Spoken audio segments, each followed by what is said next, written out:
let him know. All right. Let me know if you get catfish. Joe's dying for one. Oh, the little bullheads? Yeah, that's what I'm here is so that they're little. I don't want them to catch like I'm like, get a dinker just so he can knock it off his list. They're an infrequent catch in this pond. Worms off the bottom. That's what I heard, cause like, and I wanted him to get that practice of like that's catfishing, like off the bottom, stuff like that. But I didn't want any chance of him like spending money and losing something big. Oh. So I'm like, yeah, get a dinker. Yeah, you'll either catch off the bottom here. You're either gonna catch the bullheads or more than likely suckerfish. Yeah. You got white sucker here. Hell yeah. All right, man. Well, hey, let me know if the boys need to move those kayaks for sure. Yeah, we'll do.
Alrighty, we are back, folks. Just got the carp rig in the water. I'm gonna get a bass rig set up here in a moment.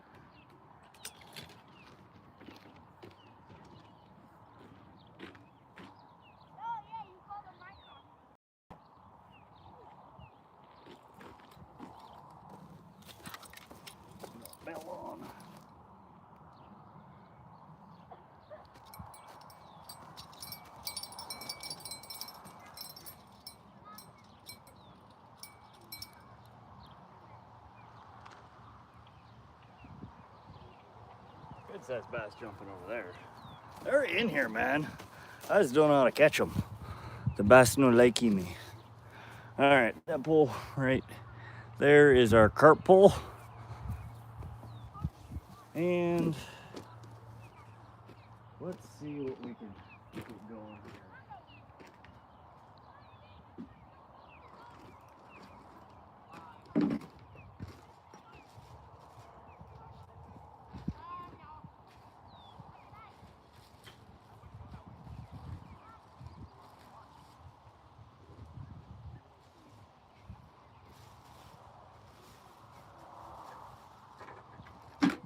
Back in a moment.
Hey, Mitchell B.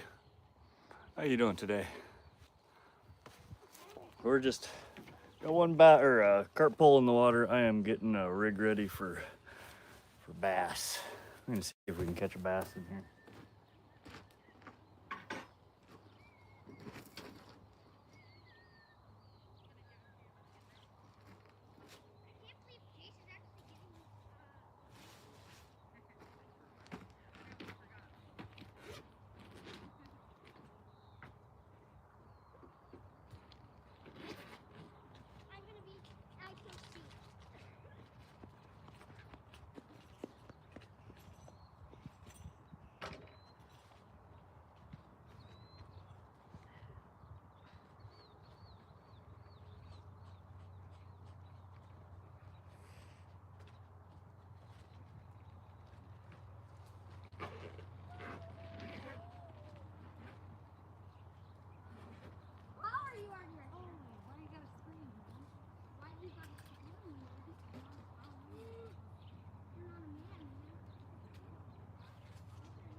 Oh. Alrighty. Gonna keep an eye on that carp pole there, and we're gonna tie. It's a new rig to me. It's one another channel on here that goes live. Really nice guy, SoCal Outdoors, has been telling me you gotta tie this rig up. You get bass. It's called a donkey rig or a double fluke rig. So we are gonna try her out. Looks like a pretty straightforward setup if I could find the end of the line here.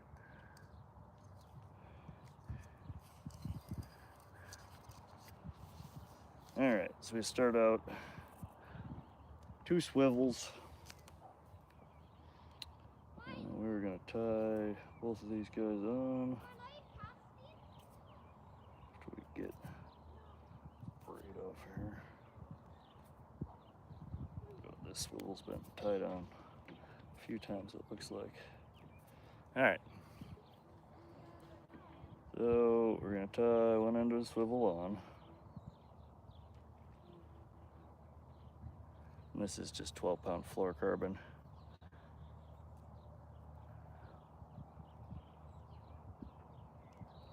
And I always just tie a uni knot. Which I hate doing with fluoro, especially the thinner fluoros, such a pain to work with.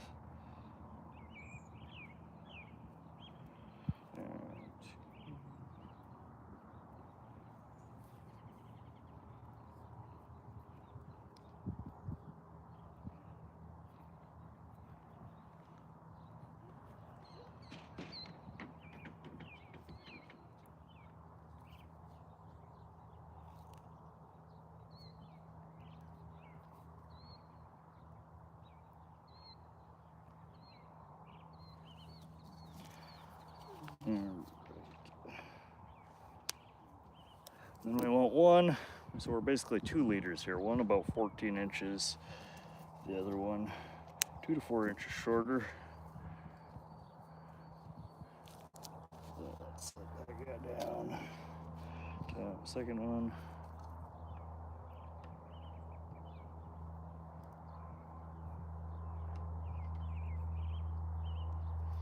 And again, I'm just doing a very simple uni knot. You tie whatever knot you like. I know a lot of people go for fisherman's knot or Palomar or the billion other knots that are out there. I've always just used a uni knot.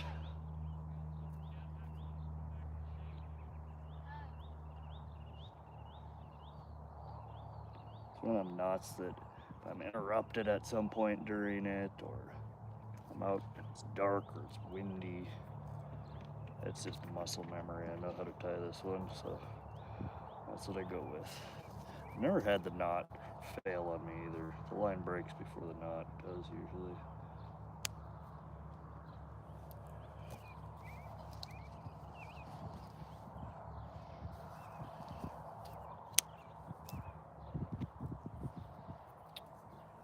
Alright, and then, so we've got these 2 leaders tied. That's great. Grow some hooks.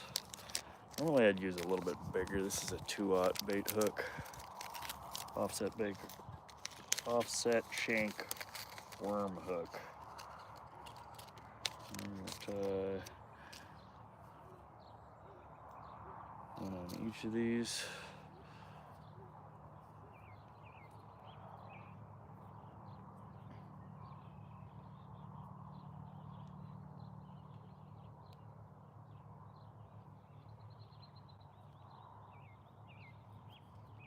And this one I am going to use Palomar on.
Alright, so there's one. And let's get the second one. Second one is our longer one, I believe.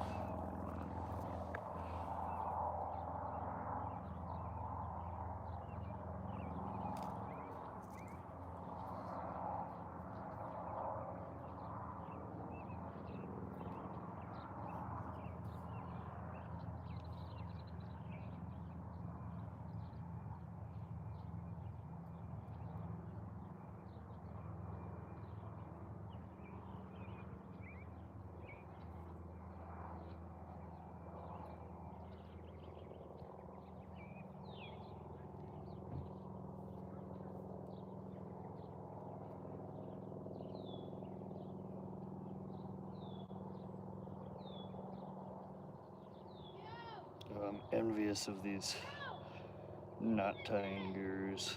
I'm just like, oh, just tie this one, and they'll just whip out these most complicated knots.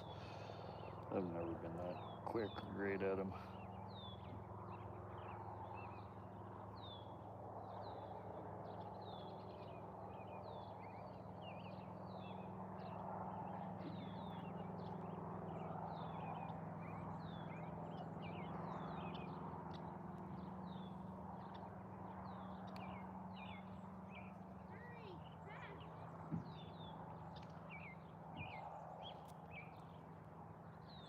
But we get her done, no biggie.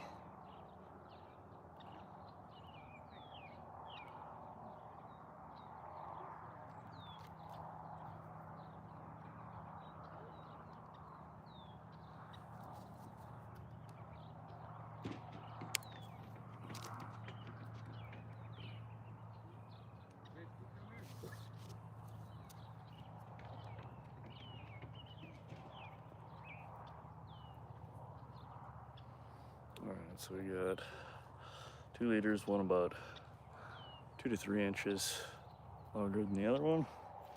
Ouch! And that is a sharp ass hook. Yeah, it's been pretty low.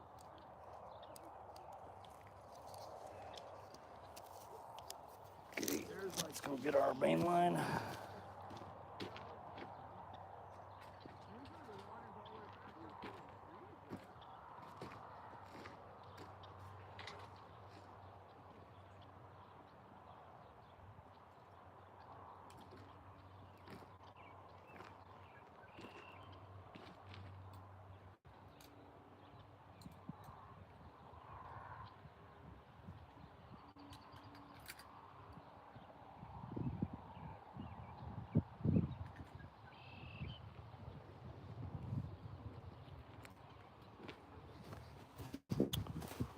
Alrighty, we're back.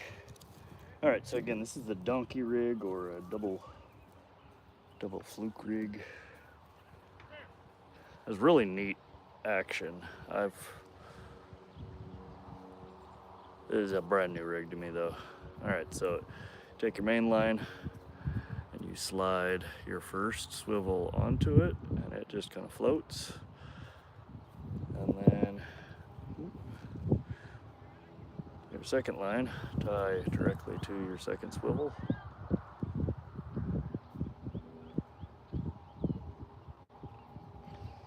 And again, I'm going to use a uni knot here. Once through the eye. Second time through the eye to add some strength.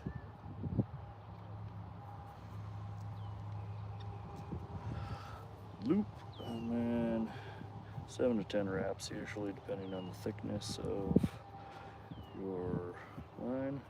3, 4, 5, 6, 7. And pull your tag line. Pull your main line. And tighten your tag line again. And then we'll cut off the extra here, and then we just need to rig up our flukes.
Alright, so there's our first one. Hey Fishy Fingers. How you doing, man? We're just getting set up here. Got one carp pole in the water and I'm tying one of SoCal's donkey rigs. I just need to go find one more Fluke.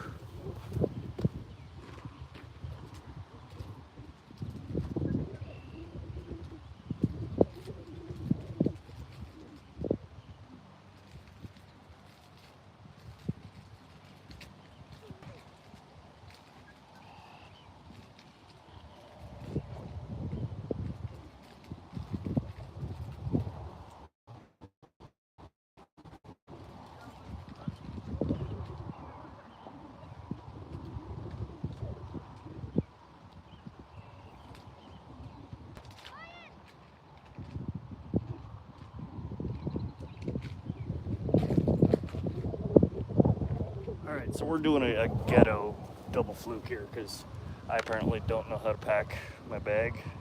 I have one of these guys and I got some power baits. We're gonna rig up a second one here.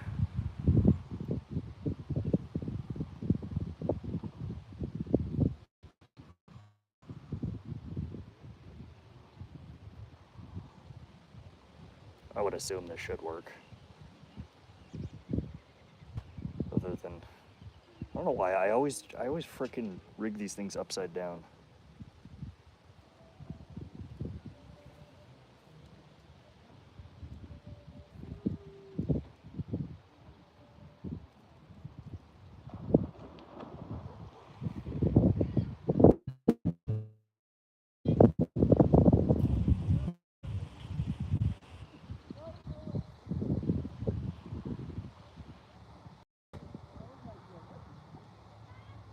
Alright, so that's basically it. So it's main line with one shorter leader that slides up and down it. I got a fluke or a swimtail, and then your main line tied to a swivel with a slightly longer, 2 to 4 inches longer, and again a bait hook and another fluke or a swim jig. Apparently it works. You can do it with all sorts of rubbers, but it gives a really interesting action in the water.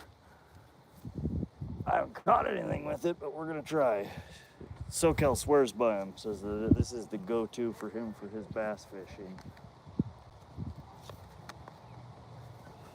We're gonna go throw her here in the water and see if I can get a bite. And if we do get anything, I'll bring you down closer to the water so you can see the action on it. This guy right here is a carp pole.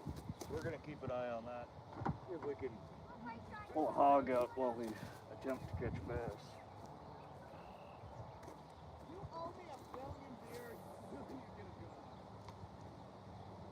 I swore he did.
Oh, slack out of the line.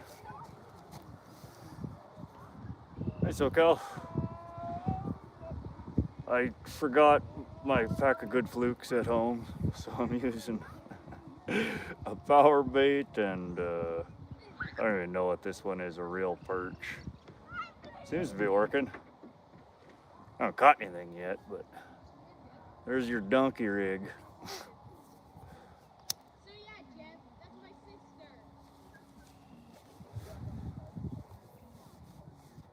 I haven't had any luck on it so far, but we'll keep trying. We got a few hours here, I think.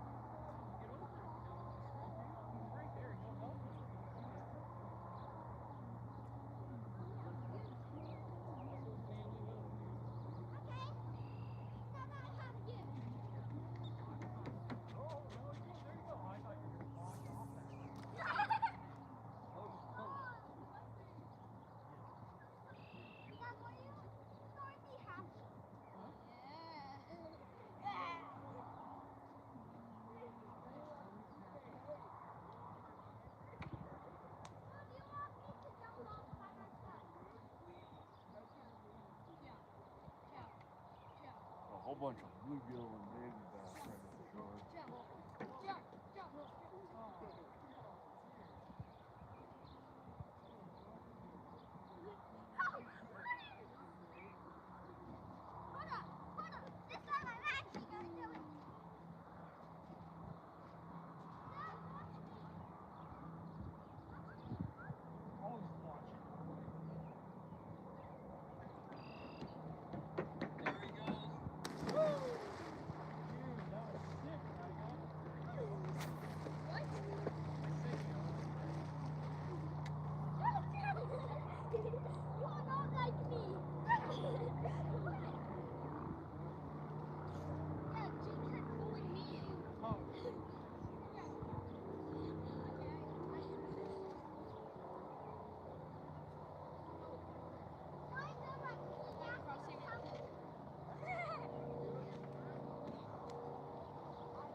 Yeah, I have a whole assortment of different flukes and swimtails and stuff like that I can try out. So I had this bucket here that I'm sitting on. I had my strawberry jello powder dumped out in the bottom of it, and I rinsed it out in the water. And there's a whole cloud of bluegill that are down there chomping on the little pieces of strawberry jello. Sorry, bluegill eat anything. So weird.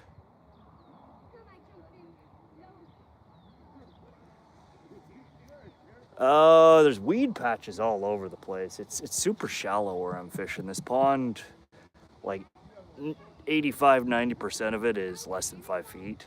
There's a couple like on the corner way out there is like an 8 to 10 foot hole, and then over down towards that end, again towards the island in the center, is about an 8 to 10 foot hole, but it's mostly super shallow. And there's like big patch of weed and then an empty spot, and then a big patch of weed and an empty spot. And most of the lures that I throw in here, yeah, they just get so gummed up pulling it through the weeds. This seems to move through them pretty good though. Do you typically fish it over weeds, alongside the weeds?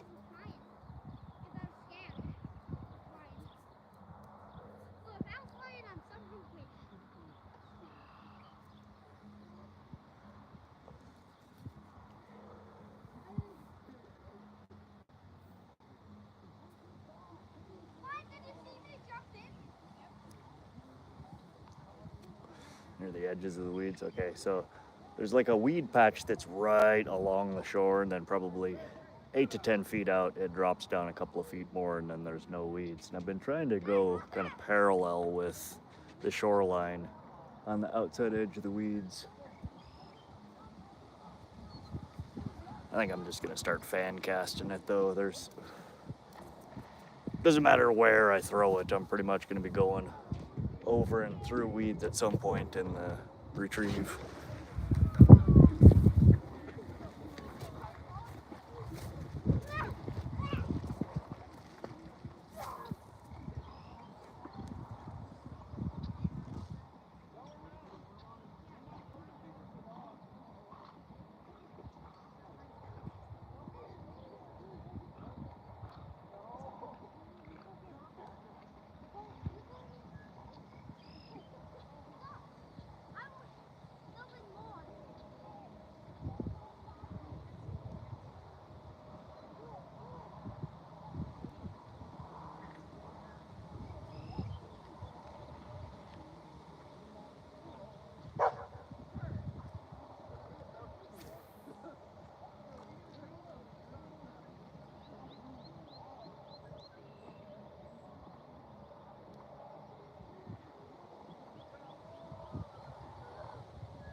Bluegill are trending.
Fluke's weedless and fish it everywhere. Okay.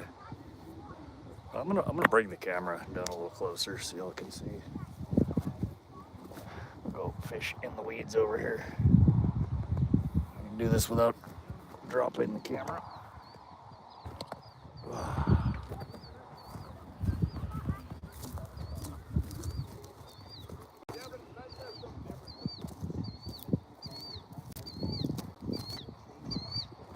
Seen some bigger bass come out of this end down here. They're surfacing all over the place. A lot of tiny bass in here though. I've had them following and biting the bluegill. I almost just had a bluegill on it. The flukes are a little bit big for the bluegill though, I think.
I wish I had a little bit bigger flukes. After a couple of twitches, then let it pause a few seconds and sink. Okay.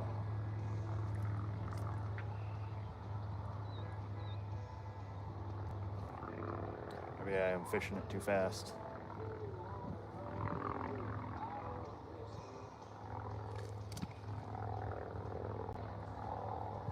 See him jumping over there, just a little guy, but.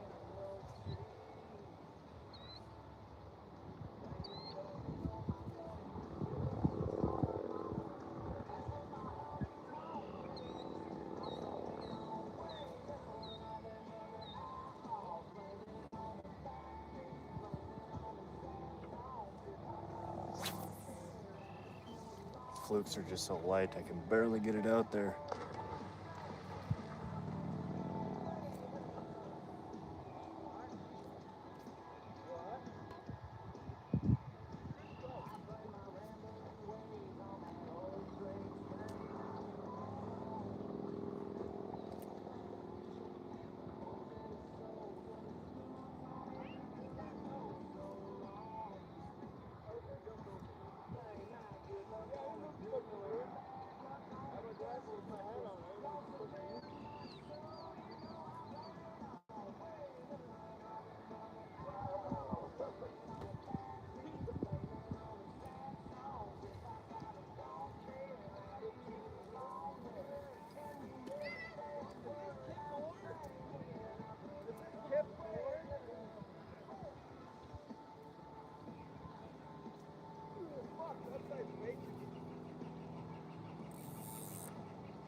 Once you get your first double up on that, you're gonna be a believer.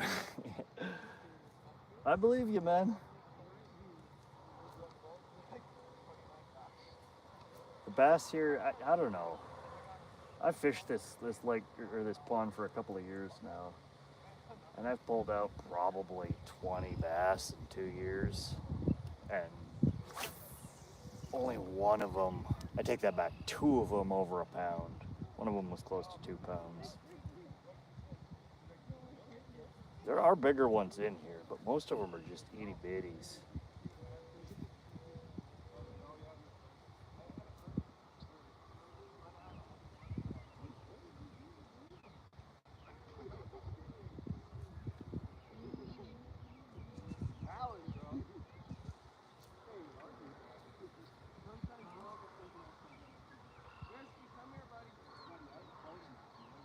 Let it sink a second right when it hits the water. All right.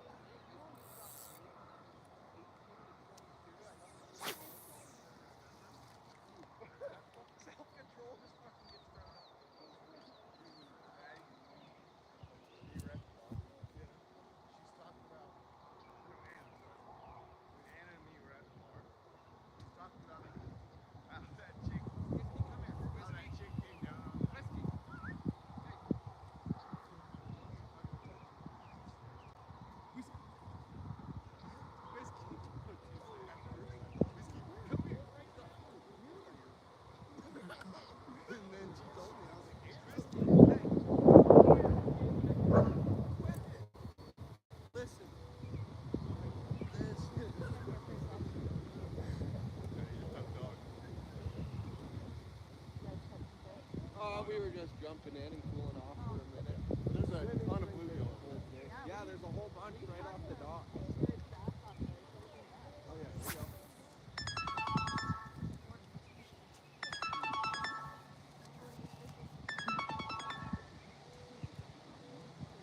Hello. Hi. Hey. Does your tooth hurt too much for steak? No. Okay. I'll make that then. I mean, steak or ribeye? Or I mean, short ribs. I mean, Steak. steak, ribeye. Yeah. Okay, cool. Yeah, that sounds I'm good. disappointed. No, how could I ever be disappointed at steak? That's not a thing. Steak is not a disappointing thing. All right then. I just wanted to ask. Okay. Yeah, I'll probably be here. It'll be dark at 10-ish. Till 10? Okay, so I should wait a little bit. Yeah, I mean, I guess I could always heat it up, but It doesn't taste as good heated up. not usually. All right. I'll hold off.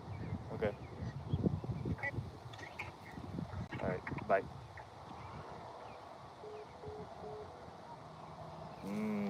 Hear that, y'all? Steak for dinner. Ribeyes.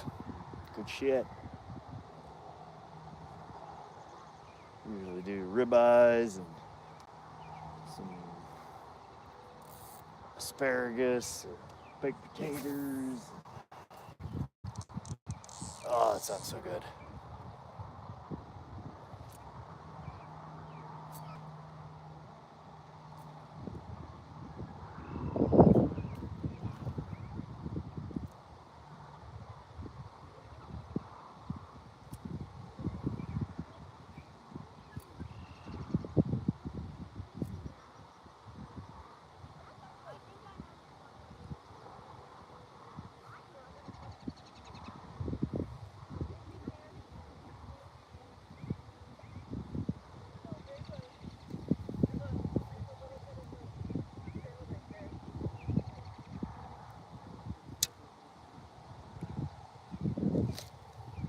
I don't think they like my Fluke choices.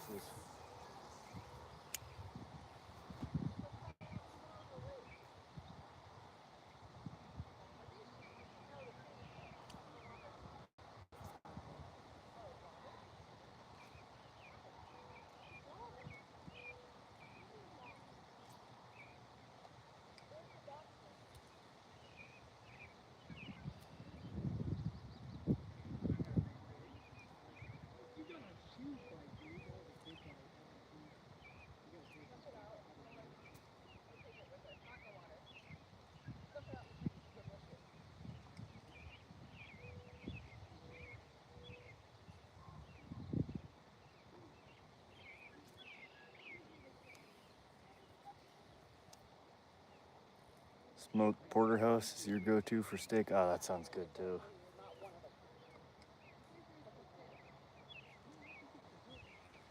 We usually do ribeyes, or I really like short ribs.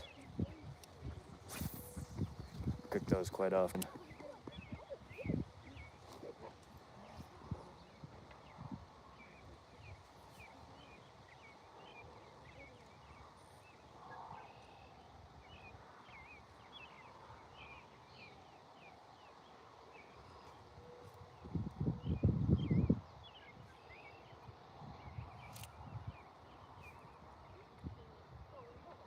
Don't really want it faster. Try a couple hard lateral rips.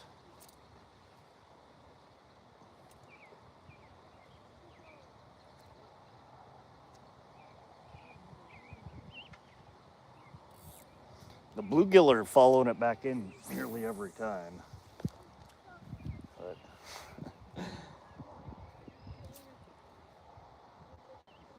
that ain't what I'm after.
Five to 8 feet deep, give a 3 count, then start retrieve. Yeah, it's like 5 to nothing. The 8 foot is all the way out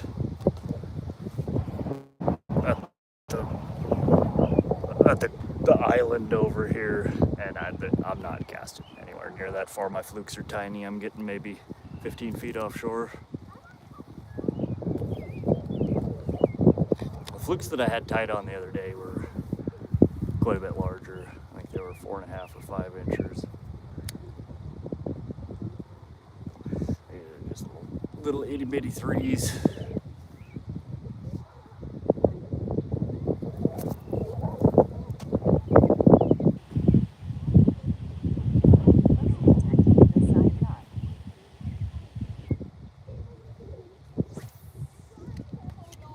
Somebody's sinker is floating over towards me. I think that's a sinker.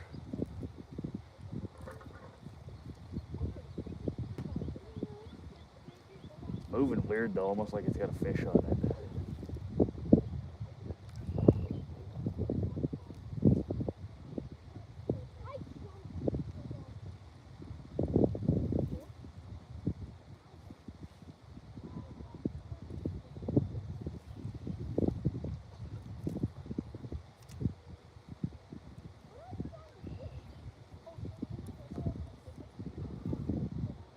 5-inch zoom flukes. Yeah, I think that's actually what I had on here, the white ones.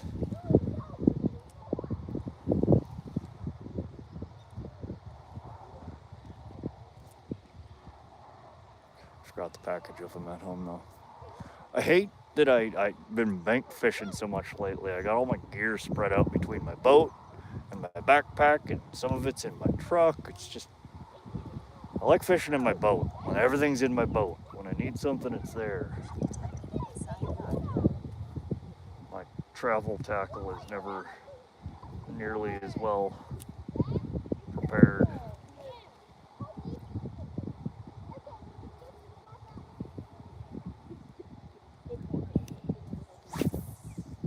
What is that floating? Trash?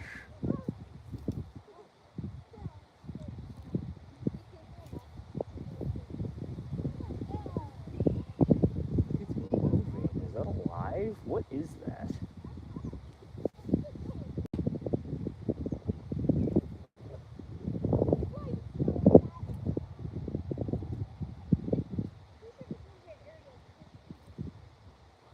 Just somebody's trash. It's just moving really weird. White, smoking shad, and bait fish colors crush it for me. Alright.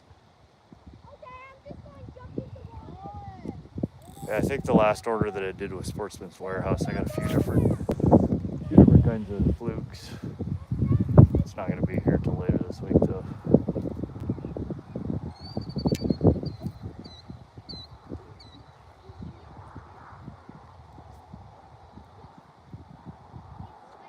Man, I went last night for an hour before sunset and fished the Sun River. See if I can get the dang pike to bite. So I was headed back to my truck and I turn around and look under the bridge. And there's like these big rocks set up. And there's like a huge bird perched on top of one of the rocks. It looked fake. It looked like a fake rooster, a fake turkey or something. I'm like, that's fucking weird.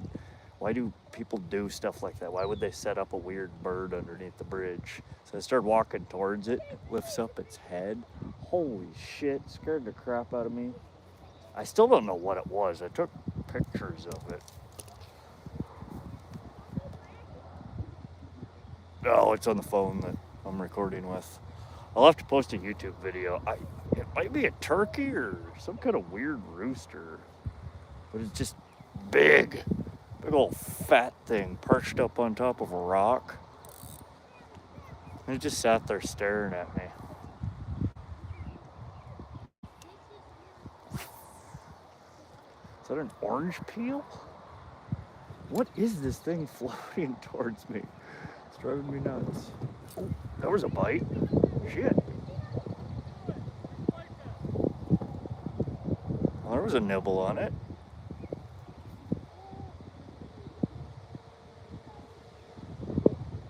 Like right as soon as it hit the water.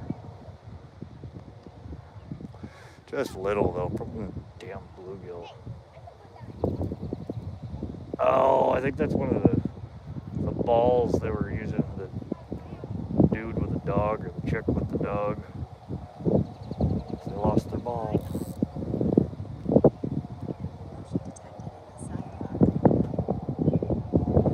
No, this one was just posted up underneath the bridge like a hobo. But yeah, when I'm in the boat, I always follow the birds.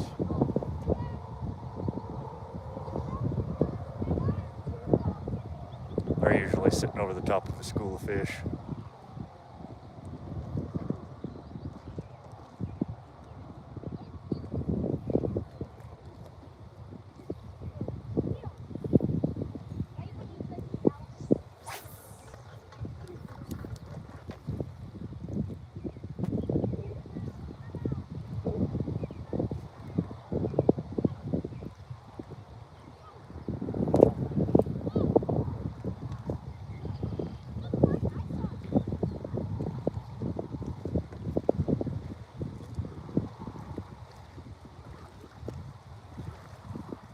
The line right there. Sorry. You're right over the top of it.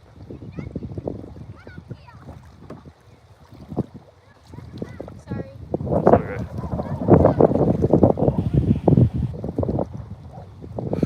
Right there, man.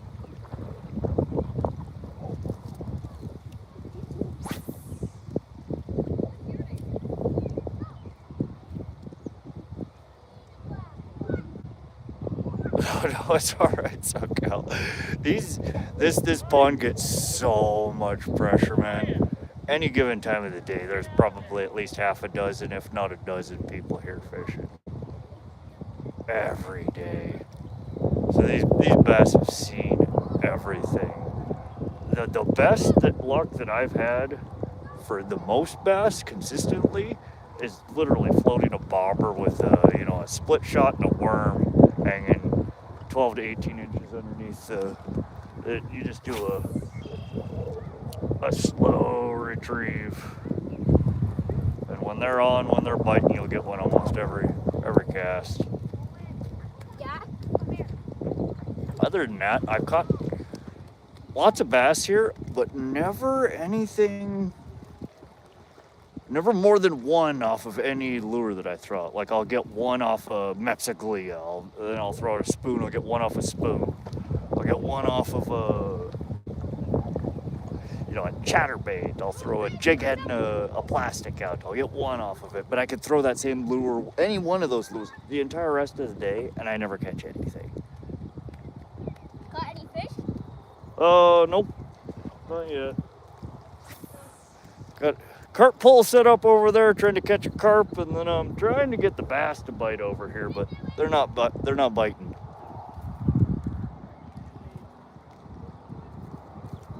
But I do think if I had some of my bigger flukes that swim a little bit better than these ones, the darting back and forth is much more defined. These little guys, they're moving, but it's just not nearly as aggressively as the bigger flukes.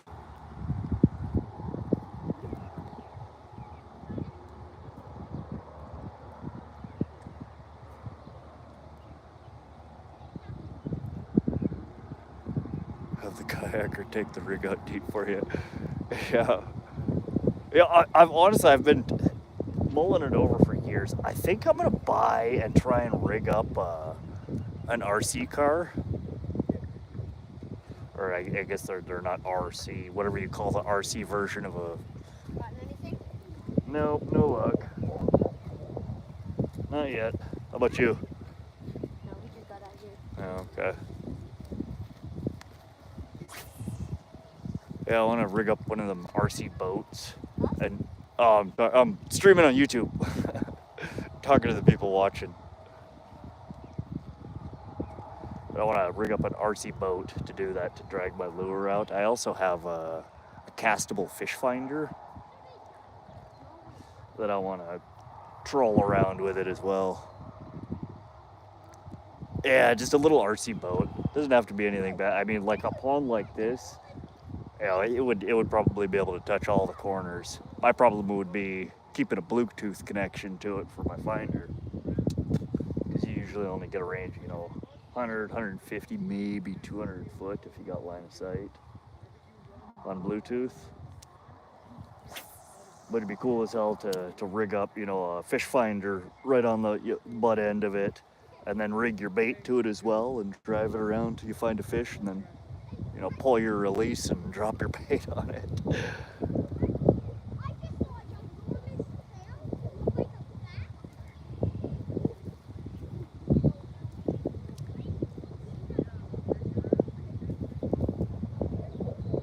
I don't know. I don't know the legality of it. I need to remember to ask one of the Fish and Game guys the next time they come to harass me about a license.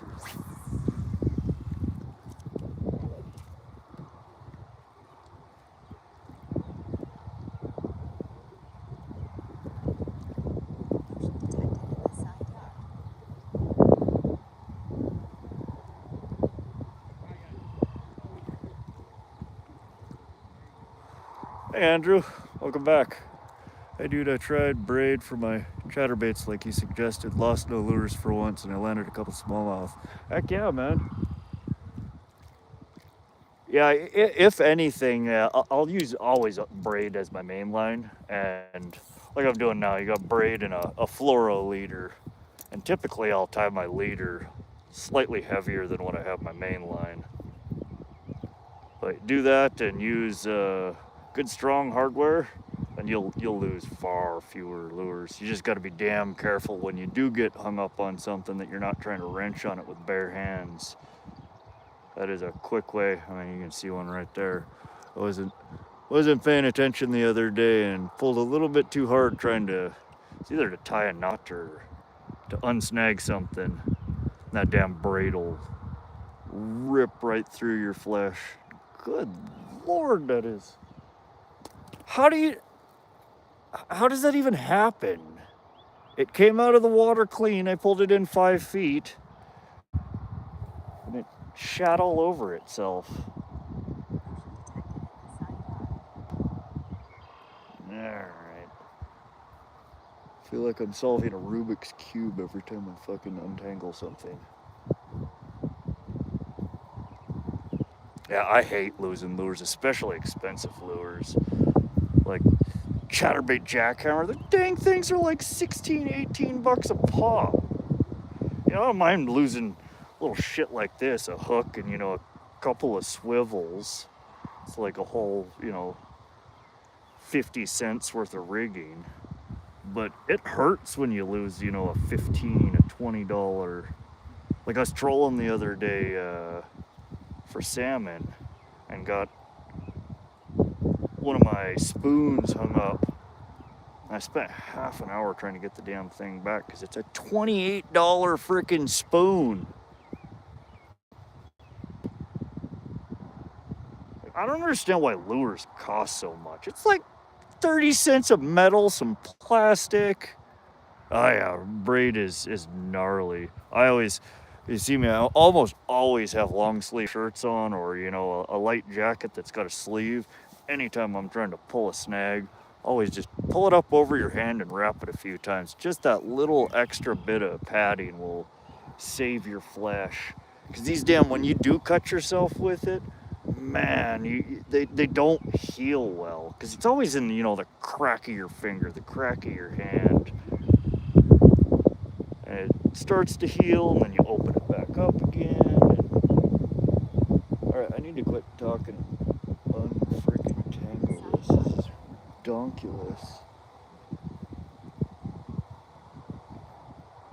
Oh, I am jonesing to take the boat back out. I have such a busy week this week, I don't think I'm going to be able to get it out. I just hope this weekend we don't have the ridiculous winds that we've been having. Alright, this all just needs to come over the tip of the pole. I'm tired of this.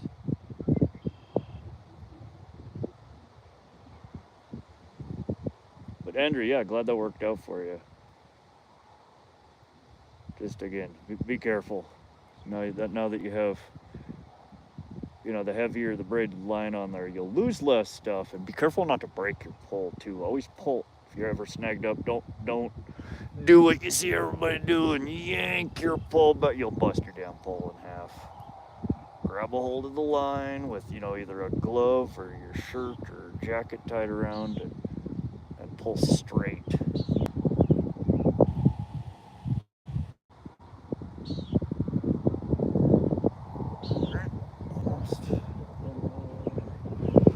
Alright, now we're off the tip of the pole. That's half the battle.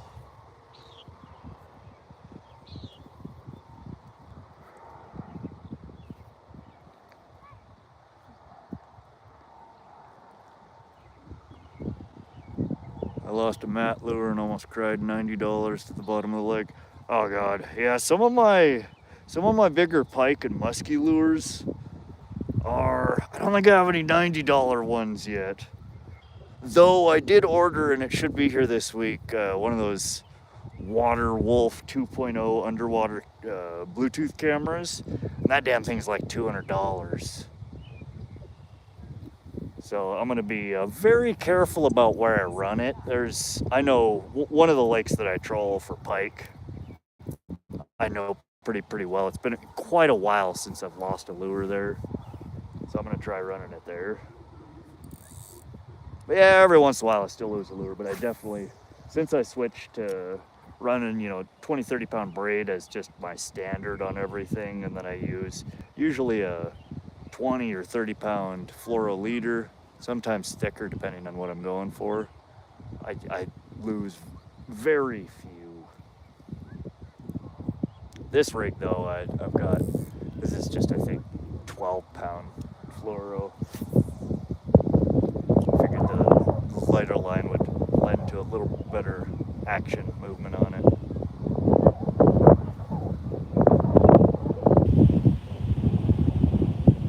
$25 for a jackhammer. Yeah, they're not cheap.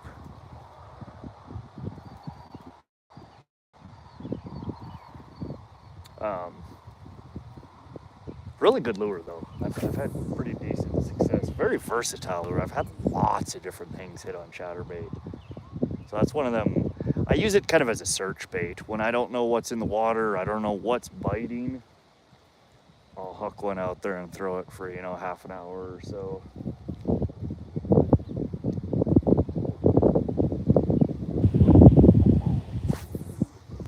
I watched a dude on a tuna trip wrap his braid around 3 fingers trying to get the bird's nest out. Oh, good God.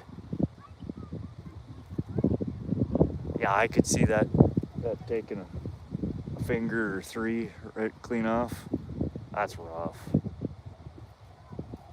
Now, I'm thankful I've never, the worst I injured myself fishing, it makes me sketch every time I use something with a treble hook, especially when I'm catching, you know, big aggressive fish like pike.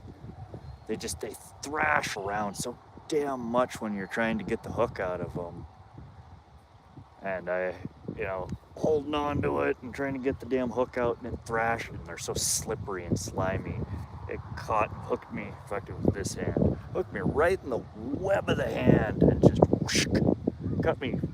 I had probably an inch gash from here to here, opened up, see all the fatty tissue and stuff inside. It was gnarly. Yeah, them treble hooks they're something else. I really don't like using. I've been contemplating swapping some or many of my trebles on my different crankbaits and lures and stuff like that to just straight single hooks. Like, I would rather lose a fish than, you know, get a treble hook stuck in me. And oftentimes they just get so damn tangled up in them between the pike thrashing around and, you know, the big landing net. And they just get pinned in there between the net and the line and the hook's all wrapped up, and then a lot of the lures come with, 2 trebles or 3 trebles. Just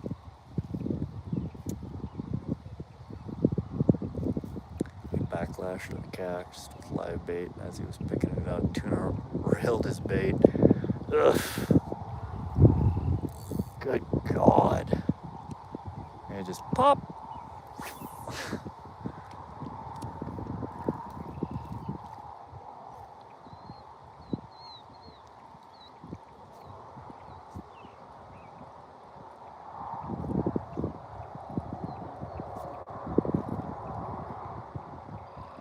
Big fish like that, I would imagine, as as a freak accident you think that is.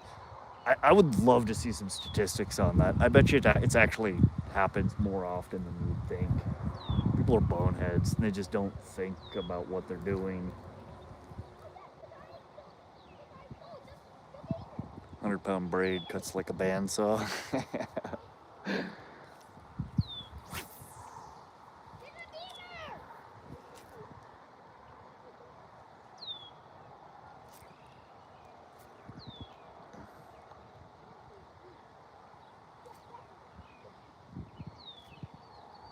Jeez, I need to catch something. I was here earlier with my son and he caught a kid in his bluegill. He drops it in, lifts it out, and he's got a fish on it. Drops it in, lifts it out, he's got a fish on it. And I'm over here like 3 days into a skunk. It's killing me. I need to catch something. Not a bluegill. I mean, that's not even a fish. I don't even count those. Our bluegill here get about yay big. So that ain't even a fish in my book. But I could throw a bottom rig on and catch some suckers. They're still fun. It's not legal to use them here. We have a very limited number of baits that they allow for cut bait, especially if it's taken from a Montana wolf. Bluegill are here. If you capture them, they expect you're going to eat them. You're not allowed to use them. Any edible part of a game fish for bait.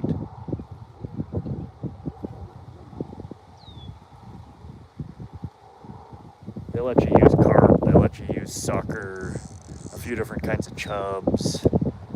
They'll let you use amphibians, frogs, lizards, stuff like that. But fish, for cut bait or live bait, there's like 10 or 12 different species that they'll allow. They will allow inedible pieces of game fish. Oh, god damn, fucking bluegill. The bluegill want to eat these. It's just jail time if you get caught using them or crappie here. Yeah.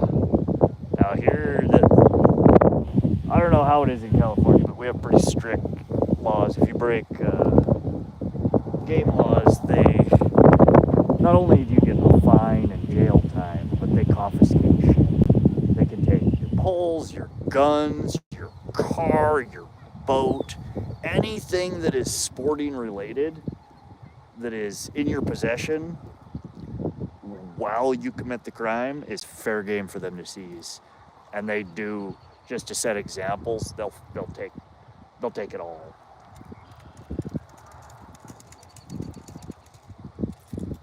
You don't want to screw around with that here in Montana.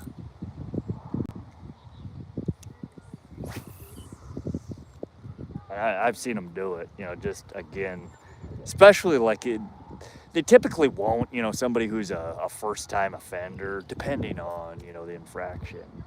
But if you're a repeat offender or you get caught, with something in your bag that's obviously not allowed, they'll throw the book at you.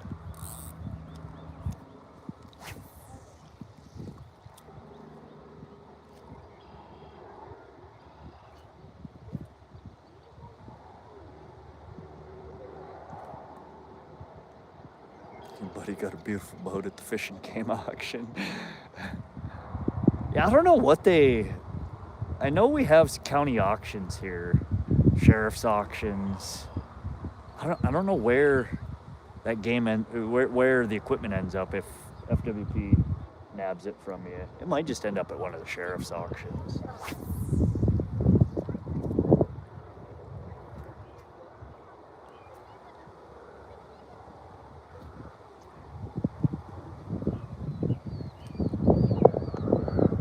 Oh God, that was a fatty that jumped over there. I don't know if any of y'all caught that. That was a big slap on the water. That was a 5+ pound bass, easy.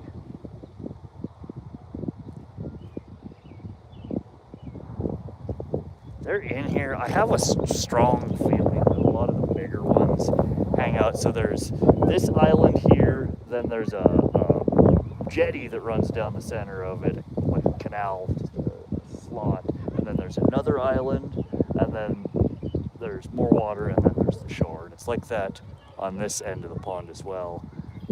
I have a sneaking suspicion a lot of the bass, and there's brook trout in here too, brook and rainbow trout that I have never caught either, and I've never seen anyone catch any of them. But there's a guy who comes out here on a canoe that says that he catches the crap out of them in between the two islands out there. I think they've just realized that there's no fishing pressure over there. Nobody's trying to fuck with them. So they just hang out there.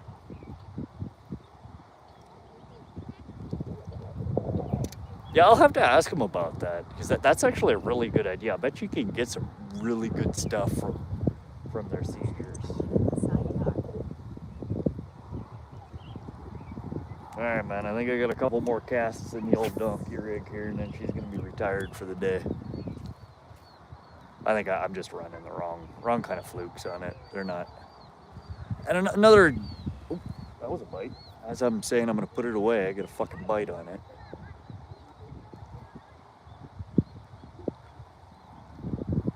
I was going to clarify with you, and I think you told me, and I actually might have this rigged up wrong. Your longer leader on the main line or sliding on the main line? Because right now I have the longer on the main line. I think you might have told me the shorter on the main line and the longer sliding.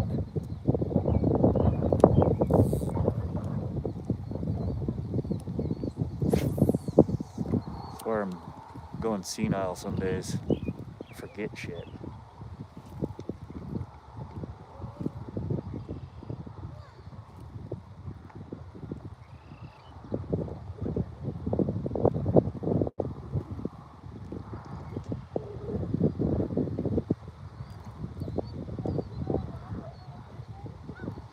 I should get my other mic out.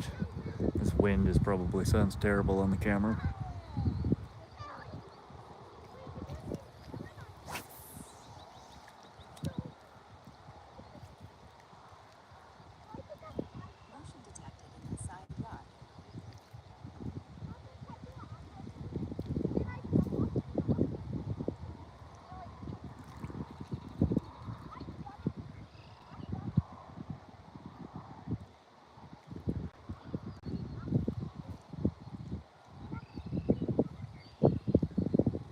Okay, so your longer leader comes off of the main line.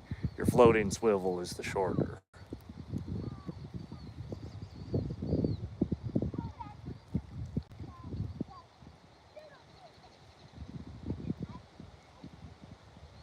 Am I being dense here? I'm just trying to clarify. Right here. So the longer of the two is the main line. This guy tied off the main line. The shorter of the two slides up and down. I got about 4 inches of difference between the two. They're just so small. They don't have the twitchy action that the bigger flukes do. At least not the way I'm fishing it. Okay, Alright, so I do have it right.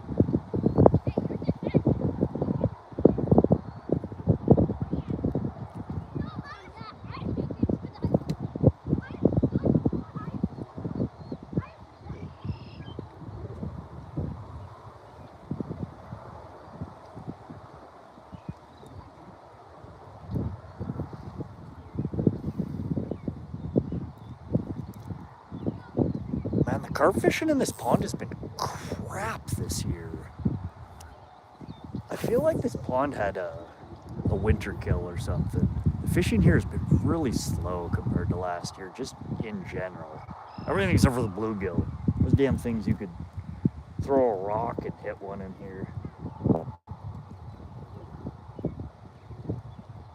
But the carp has been slow, the bass has been slow. Suckers were alright. I was able to, the last time I needed cut bait, I think I spent an hour here and caught like 5 of them. 1 to 2 inches apart, okay.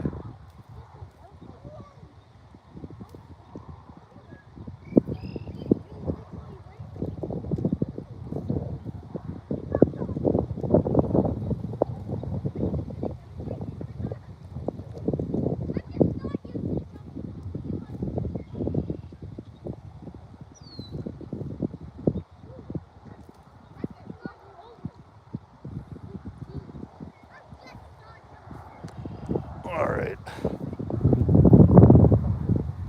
we're gonna retire this for the moment and throw something else on.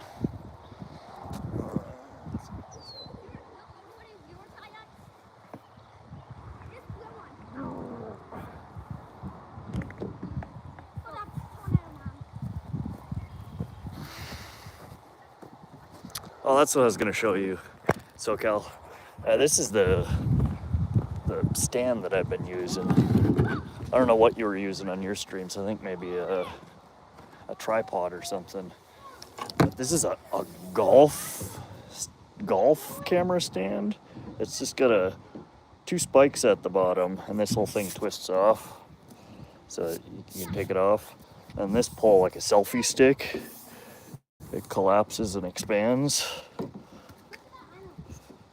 And then it's adjustable, so you can pivot here, you can pivot that guy, and then it's just got a MagSafe magnet on it. So if you use an iPhone, I don't know if Androids come with those these days, but it just magnets and sticks right to it. Pretty handy.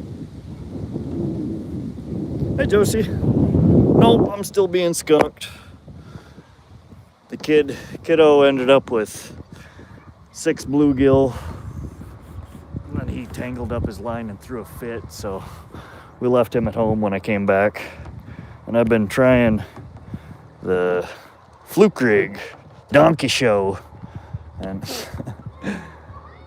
no luck on it so far. I did have quite a few bites and nibbles at it. I think it's these damn bluegill, they harass everything. So I think I'm gonna take the donkey rig off. Oops. Yeah, I'm still trying to figure out how I'm gonna mount cameras in the boat.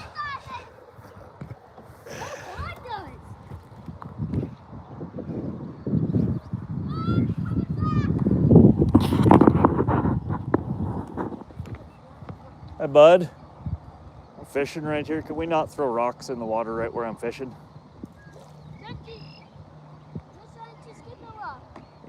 Can you go pick a different spot to skip rocks that isn't where I'm trying to fish? You scare all the fishies away when you do that.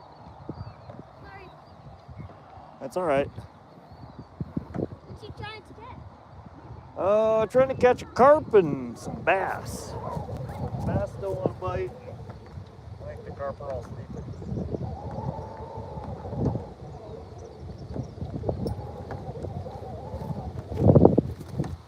Oh, just like talking to my son.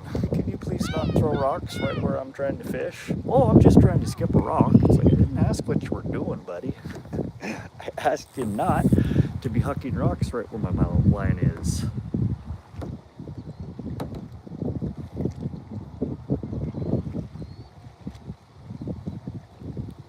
Did you throw that at the dock over there? No, I did not. There were a bunch of people fishing on the dock earlier. They did just leave.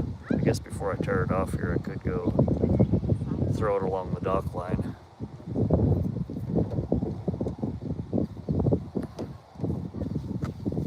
I know bass do like structure and stuff like that, but all I've ever seen anybody catch over near the dock is bluegill. Normally I'll go on the dock and then fish parallel to the shore on both sides of it. But I do that with the bobber rig. Again, just 12 to 18 inches of line and just a nub of worm. Just slowly drag it. That's pretty effective. I've never caught a monster off of it.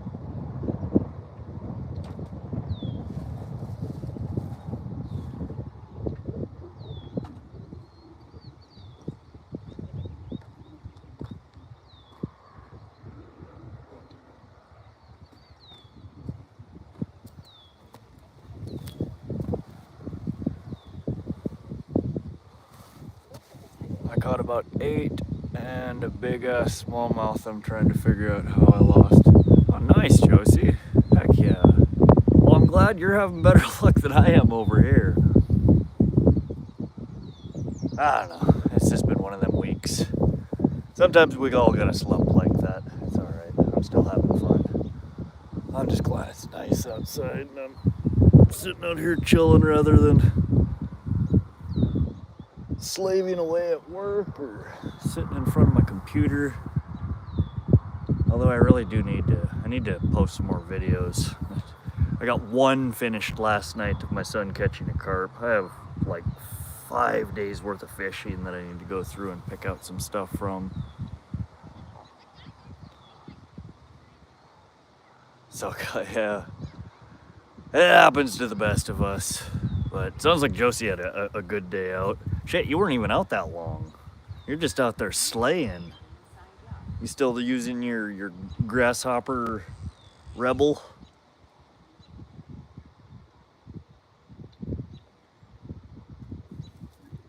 Let me go throw a couple at the dock here. A couple more casts before I take this off.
Man, these dang bluegill infested waters. What's up, Eli's Custom Spinnerbaits?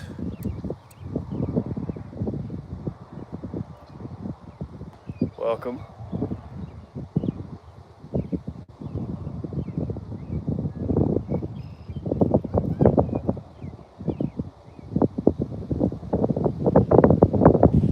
Got these baits from Fish Forever Life on YouTube. They're badass. I gotta order more. Sound vaguely familiar. I don't think I've ever fished any of their baits.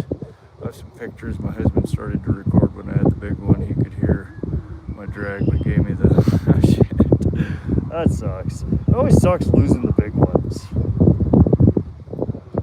It sucks losing any fish, but the big ones are extra painful. But yeah, I'd fished this over by the dock, and man, it just hammered by the bluegill. You drop it down or get it anywhere near the structure of the dock, and it's like a machine gun. The entire time it drops, just bang, bang, bang, bang, bang, bang, bang, bang. I hate bluegill. I really do.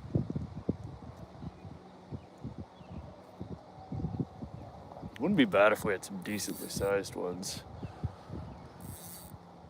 That's cool, Eli. I wish I made custom baits. I guess I mean I make most of my trout rigs, the spinner rigs, the worm harnesses.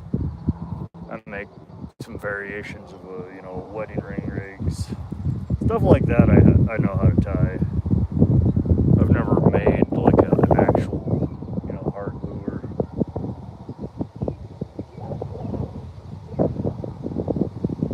It's like a worm with a paddle tail. Works awesome. I don't know if I have any like that. I make so many weird plastics. And I apologize for the wind, you guys. I left my other mic in my truck.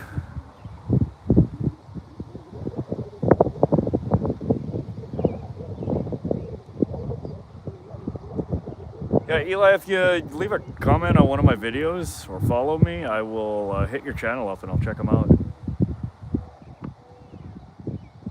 Sounds cool. Hey, custom baits, I think, are, if you can get a hold of them and they're decent quality, they'll probably fish better than most of the store-bought baits. Again, the homemade stuff, it's just going to have different action. It's stuff that the fish haven't seen before. And especially like a pressure pond like this, these damn fish have seen everything you can think of. In fact, that's what I should try right now. The dude from Fish, Wildlife, and Park told me to bring my damn musky lures. He said, you would not believe the size of lures that smallmouth and largemouth bass will bite on. And they've never seen musky lures in this water in all likelihood.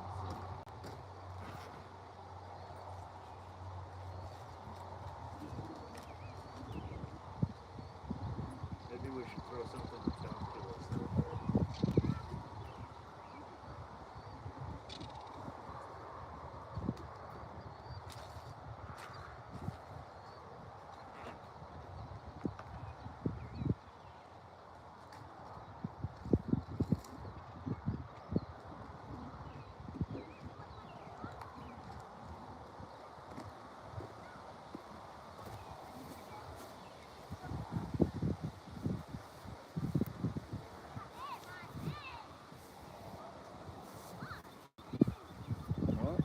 Put my bait package. I had an empty hook package in my pocket.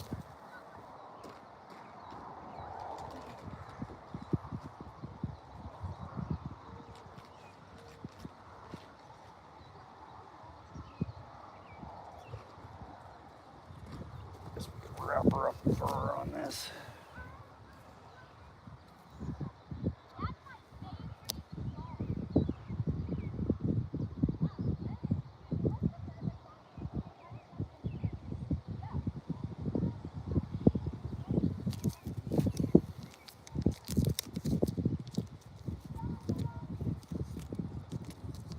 So Josie, are you just fishing a local pond, or are you in a lake, or?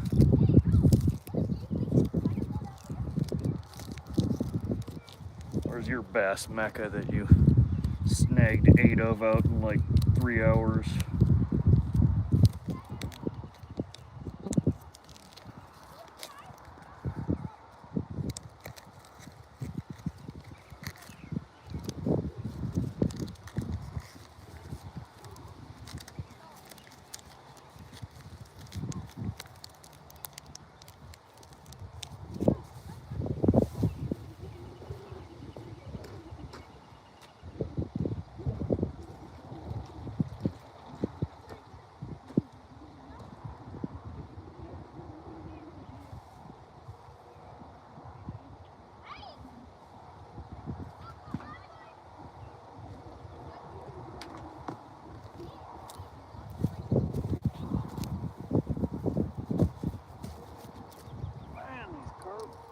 Reset this line. Oh, I'm not touching it.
Hola. No! Dylan! I need help. Oh.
Alright, that line's reset.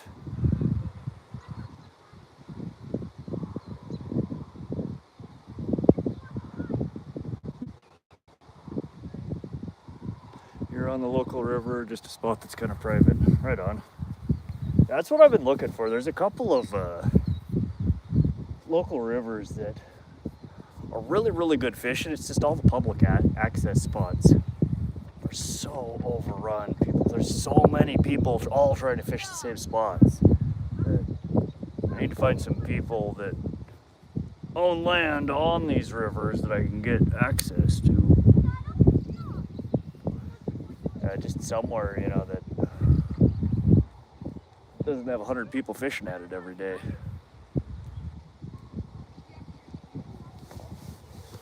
All right, what are we gonna throw?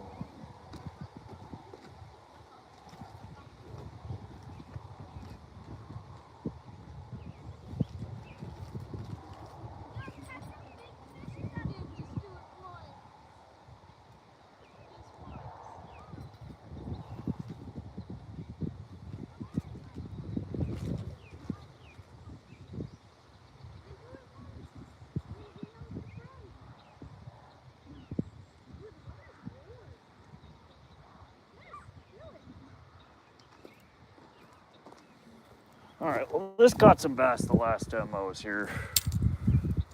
This little plopper.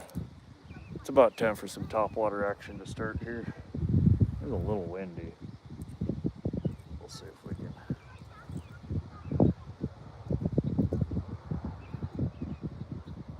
Get them to come out and play.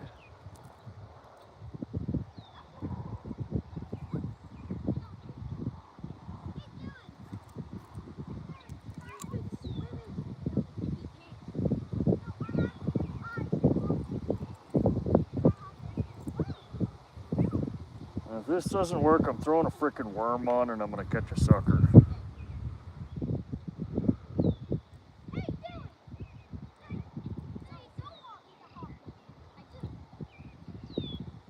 Just so I can get the skunk out. I'm so over being skunked right now.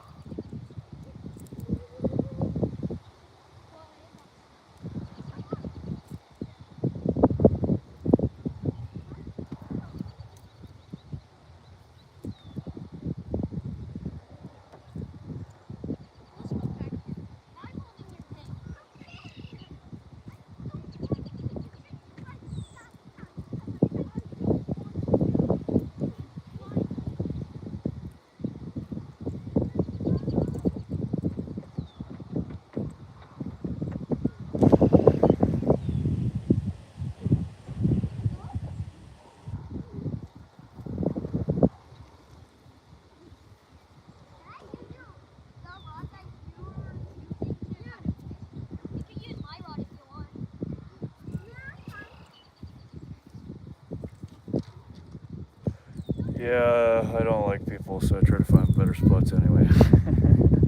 Yeah. I don't know. I don't mind people. Yeah, I fish alone usually, but having somebody to chat with while you're fishing isn't necessarily a bad thing.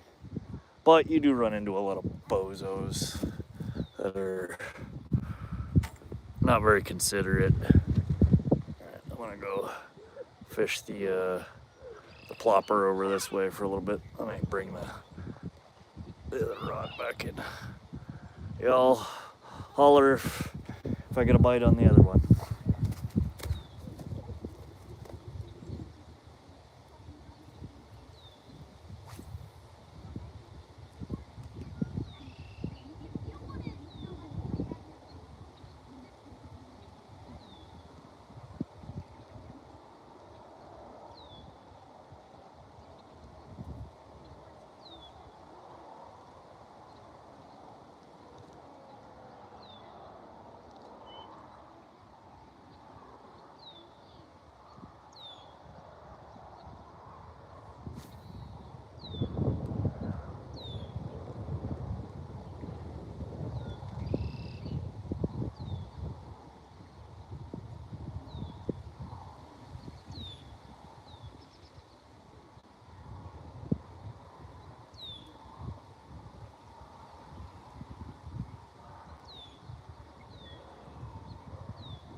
I had one take a swipe at it.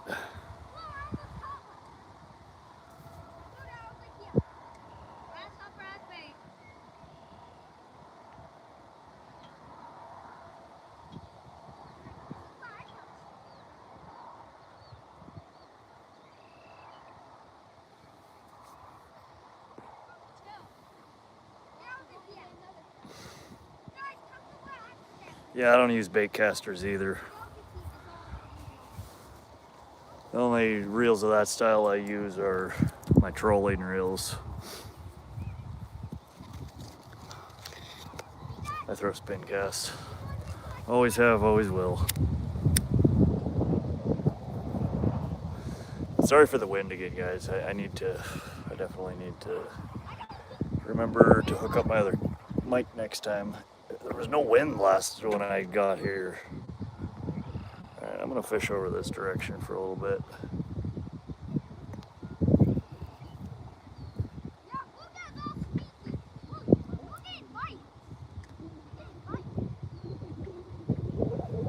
Yeah, definitely. That's a cool gig, making lures and stuff. I don't know how you find the time. I spend whatever free time I have trying to fish.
Yeah, Eli, if you enjoy it, I mean, keep at it. And if they end up being good lures and you dedicate some time and effort to it, I'm sure you'll make some money at it. People pay through the teeth for good lures.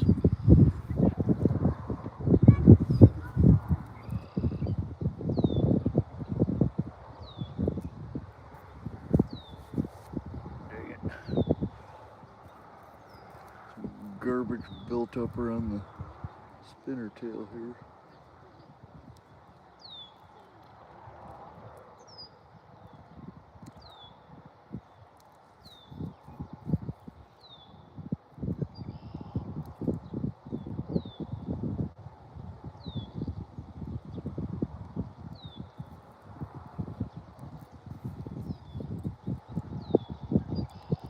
I don't know, what do you think, guys? Should I keep tossing different lures and try and catch bass, or should I just throw out a worm and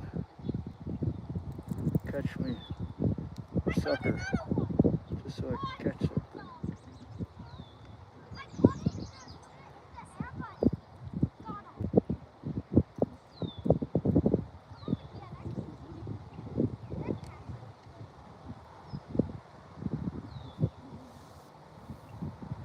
There's enough fishermen out here, you should get some sales. Anything is possible. There's a good channel on here. He fishes for everything. He might be interested, but he'll at least shout you out. That's funny, I was just talking to Only Finn. Yeah, honestly, that's probably one of the better ways to get your product out there. If you can get it into the hands of somebody who's got a channel that, you know, has a decent amount of viewers, if they're worth a damn, you know, they'll give you a shout out, tell people where they can order them. Somebody will snatch some up.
Alright, that's it. These bass can kick rocks.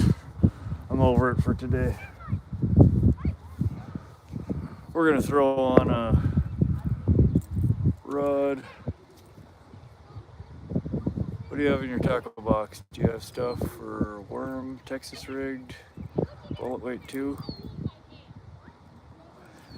I do think I have all the stuff I could make a Texas rig, but I need to just catch a fish and then I can go back to dinking around with these picky ass bass. I'm gonna throw on a worm rig, a bottom rig, catch a sucker, get the skunk out, and then we'll go back to fishing for bass.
Pond Magic is my husband's favorite kind. So if you have some similar, where'd those people come from? I didn't even see them come over here.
Alrighty, and of course by the time I go to use my worms, they're just freaking mush.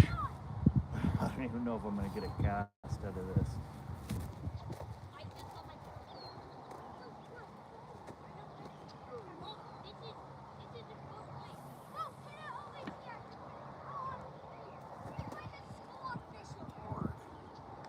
Alright. Let's catch something.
Something's going.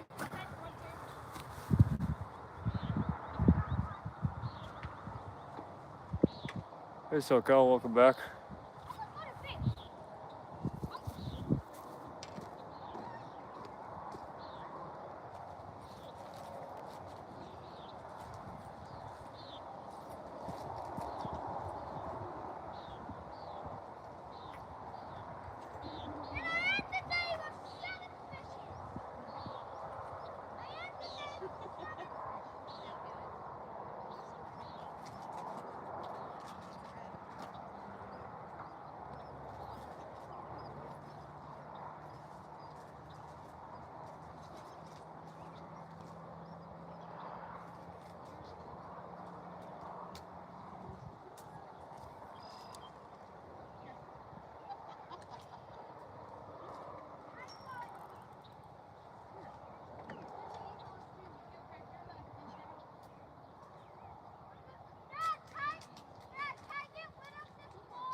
Alright, we're out of the room. Worms, so I'm gonna try one of these little salted sardines. Put him in the water. You also sell the greens. That's a pretty good market you got there.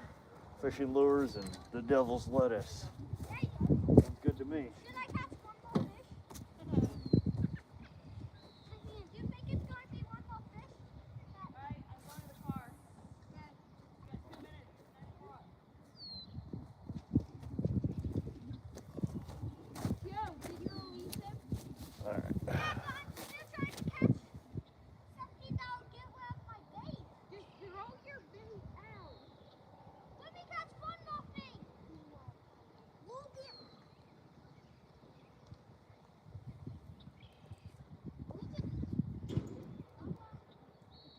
Nolan. Let me catch one more. It's a reel. Let's go. I got you anything. Pop you. I popped you. What?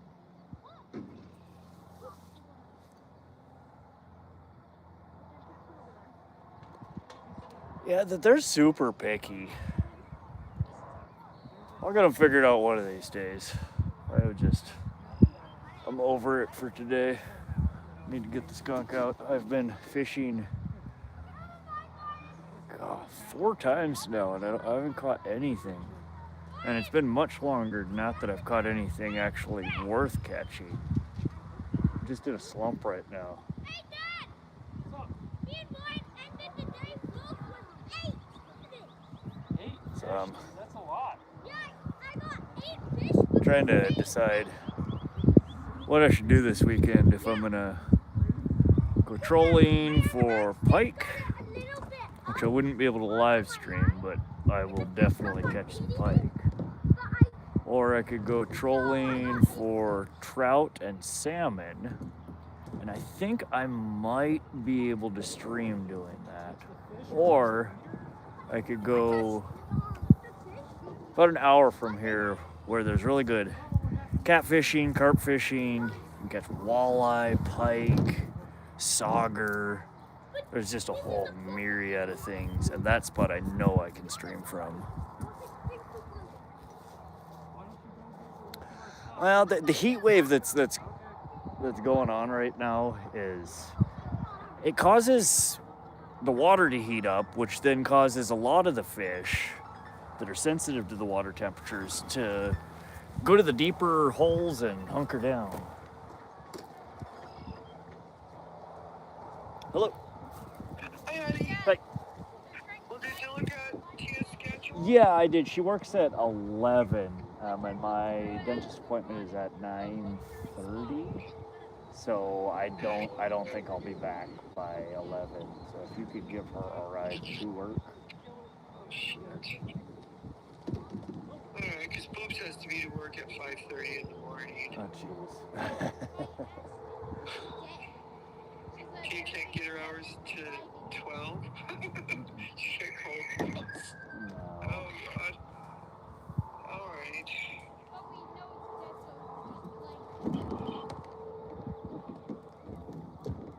Okay.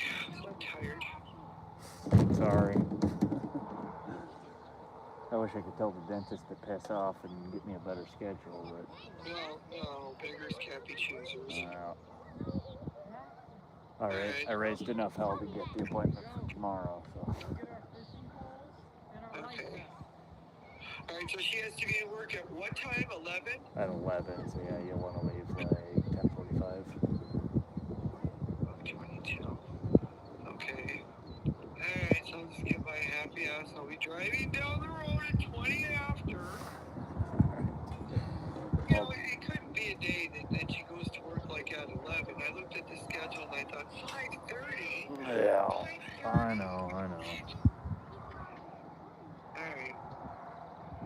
All right, well, thank you. I'll just see you after your dentist appointment. Okay. Alright, love you, buddies. Love you too. Bye. Bye.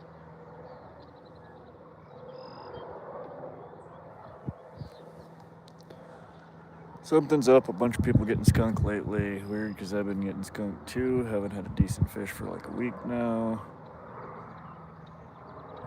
I don't know. Josie did all right fishing tonight. I've seen a handful of people catching stuff. It really depends on the water body, the species you're targeting.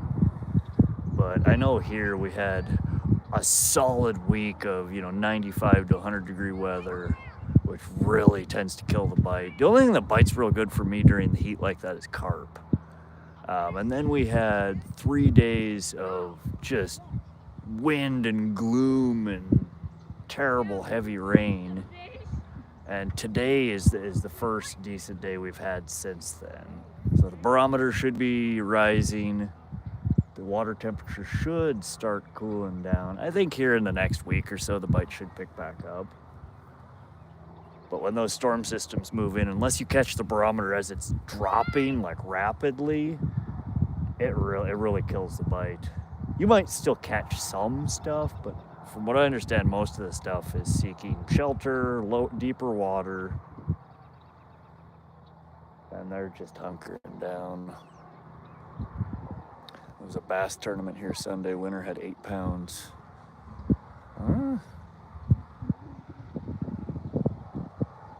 That's what, 5 fish? That's what they normally do for a bag, 5 fish.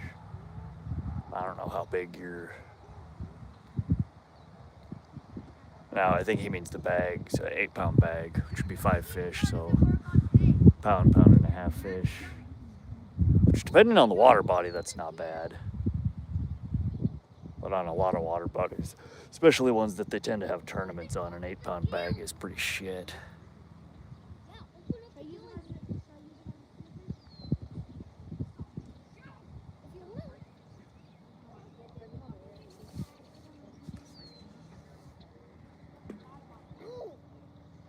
Yeah, our weather, it's supposed to improve for the next week. We're gonna have, the heat shouldn't be bad, but we're gonna have wind. And that's my biggest thing is, especially when I'm trying to, go out and take the boat out. I'm really limited on what I can do when it's super windy.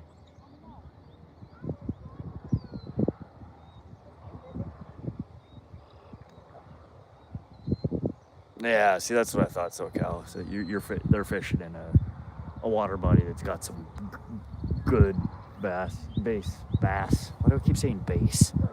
Good bass in it. So yeah, an 8-pound bag of shit.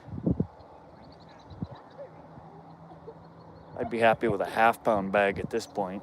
I just would like to catch something. I should have grabbed my fresh thing of worms. I have one container of worms that I've been carting around for a couple of weeks now, and they're just soggy at this point.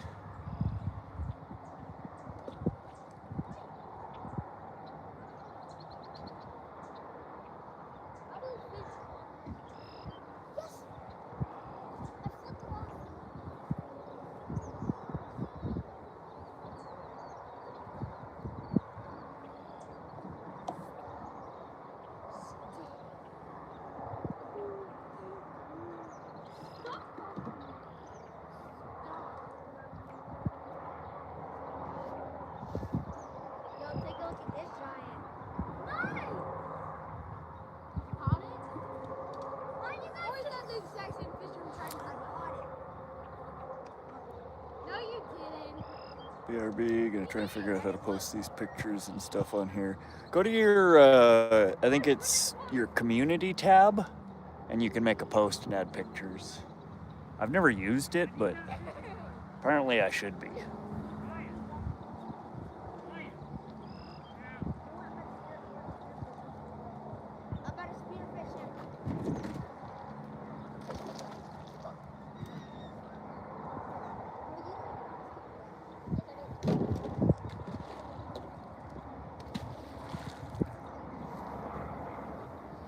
Consider 3-pound bass on the small side, but other states, it's a beast. And it really depends on the state, the water body. Again, like for this pond, a 3-pound bass, I mean, that'd be my PB from this pond. I've never caught one 3 pounds. But I have seen, 5 to 7 pounders occasionally being pulled out of here. 8-pound bass, I don't think there's any that big in here.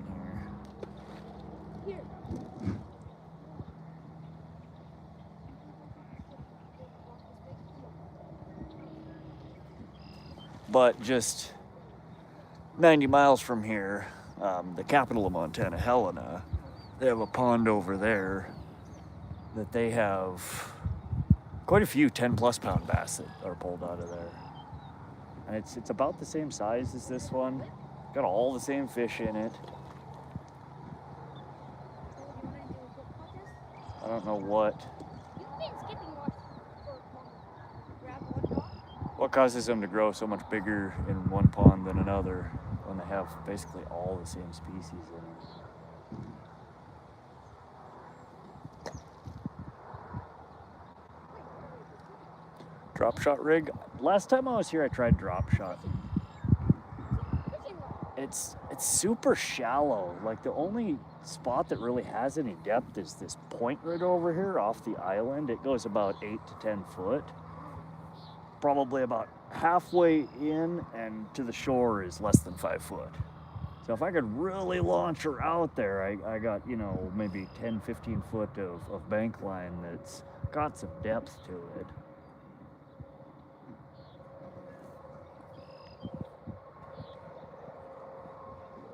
But normally I'm not running a weight big enough on a drop shot rig that I can cast it, I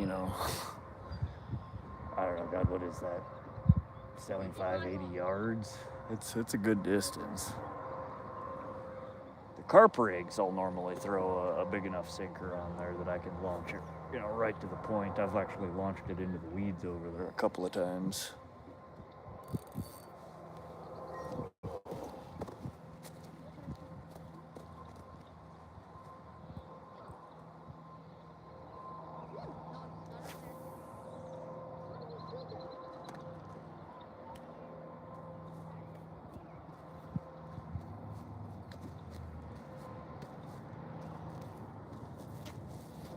I wish the carp would bite. That's what I'm really here for. Is there's a couple of, I mean, not monster carp, but way bigger than what I've caught in here. I think my PB out of this pond is about 8 pounds. And I've seen last year when they were spawning, there's a couple of really big females in here, probably 12, 14 pounders. Normally what I pull out is like 1.5 pounds, 2 pounds, though. They're pretty small. But I'm trying to get pond record for for carp. Somebody else has got a 10 pounder that I don't think it's actually a 10 pound carp. My 8 pounder looked way bigger than it. I swear half the people that post on Fish Brain don't own a tape measure or a scale, and their guesstimations are so far off.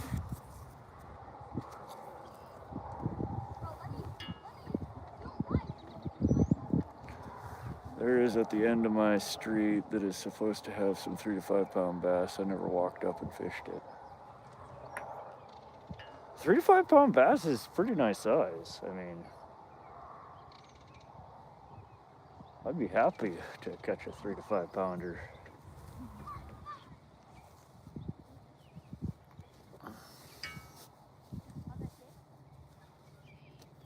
If I wade across the river over here, the Sun River, it's, I don't know, knee deep to waist level deep. There's a pond about a 1/4 mile across and down. It supposedly got some pretty big bass in it. Nobody ever fishes it though, because you gotta cross the goddamn river to get to it, and then walk through a whole bunch of trees, brush, and bullshit. But what's back there that brings me back there is tiger muskie.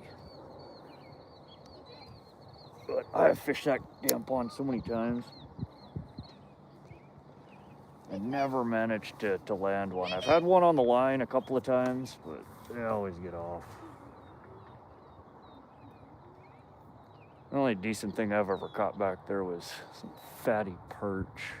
Some of the biggest perch I've ever caught came out of that pond. There we go, I think I did it right. Oh, did you figure out how to post the pictures? And those in here, if you do me a favor and hit the thumbs up. I know it's not the greatest content. You're staring at the end of my pole and I'm not catching anything, but it really helps YouTube push the video out to more people.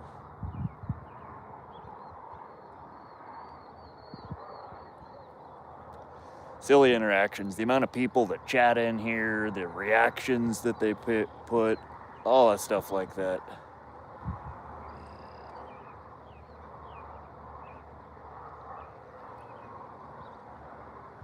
Appreciate it, SoCal. And if you don't want to, yeah, I really don't care. That's just a common thing I do. Any channel that I go into that, especially newer streamers, and I am, I've got less than 100 subscribers, and every one of those likes, comments, everything helps.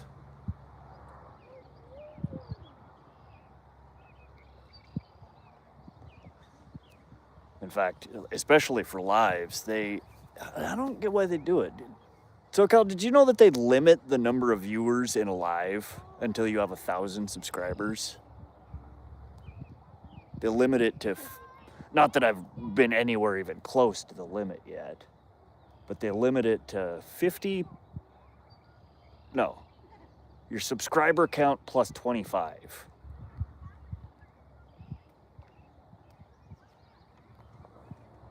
It just seems ridiculous to me. Like, why would you want to limit the audience for something?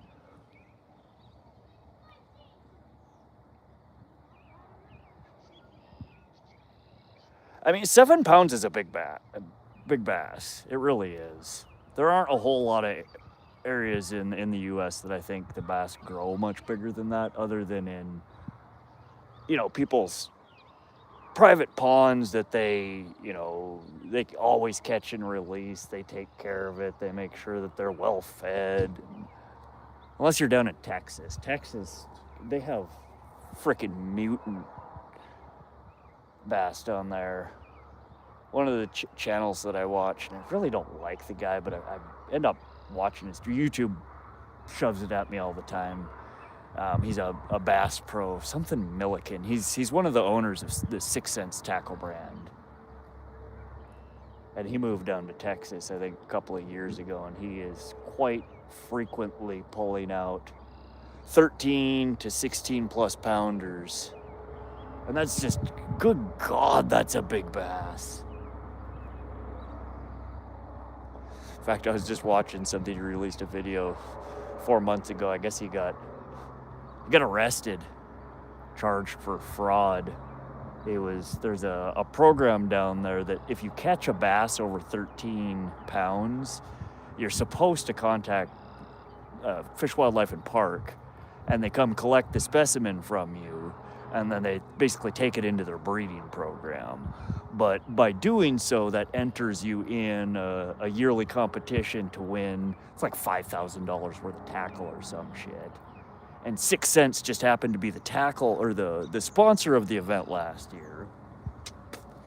And he had been catching all these 13 plus pounders, and you just said, you know, I'm not submitting them, because the moment you do, Fish, Wildlife, and Park releases a press release and basically tells people, you know, that this monster bass was caught and this is the water body it was caught in. And he said it just ruins the fishing at you know, whatever lake it is, because a lot of them are pretty small lakes and ponds that he's catching those monsters at. But anyways, long story short, he ended up submitting a catch, and they sent him some online form to fill out, and they wanted it done by the end of the day, or otherwise they couldn't accept the submission. And it turns out that he says he couldn't submit it, it wouldn't submit, it wasn't taking his fishing license number or whatever, so he just, you know, it's only $30, whatever. They said they need it by the end of the day, so he got online and bought another fishing license, and immediately it submitted and took it.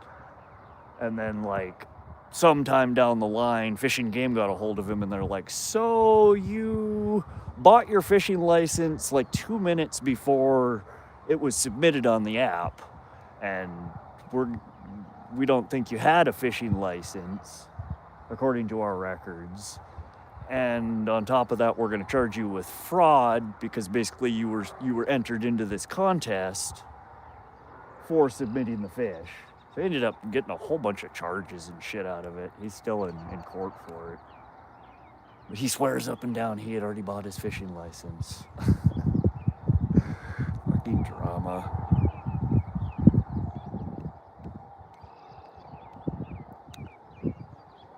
Yeah, subscriber count plus 25. So at this point, I mean, that's a fair number of people. I think I'm up to, God, I think I hit,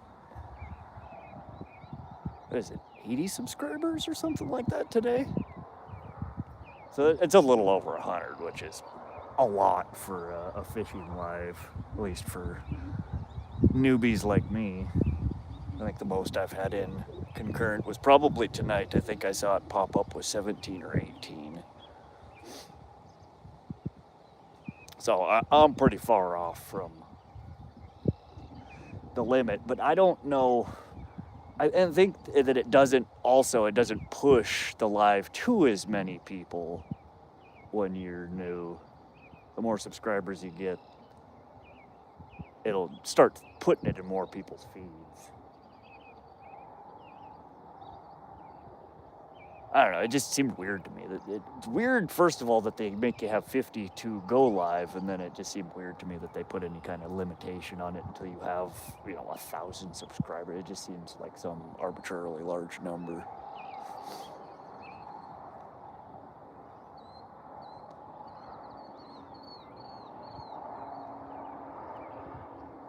Yeah, I haven't seen anybody catch a bass here today. Everybody's just catching bluegill.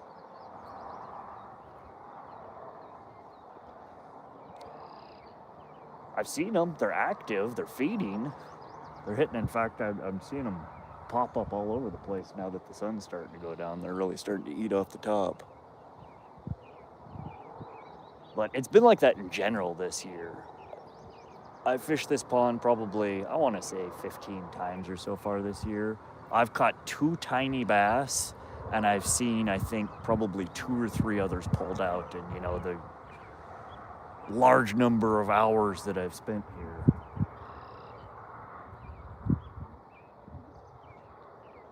So I feel like the bite's down, but I'm pretty sure this pond had a winter kill. Because last year I used to pull, you know, 2, 3, 4, 5 carp out, you know, in a session. They weren't big carp, but just constant. And they're, God, I think I've caught 3 or 4 this year. That's it. Out of this pond.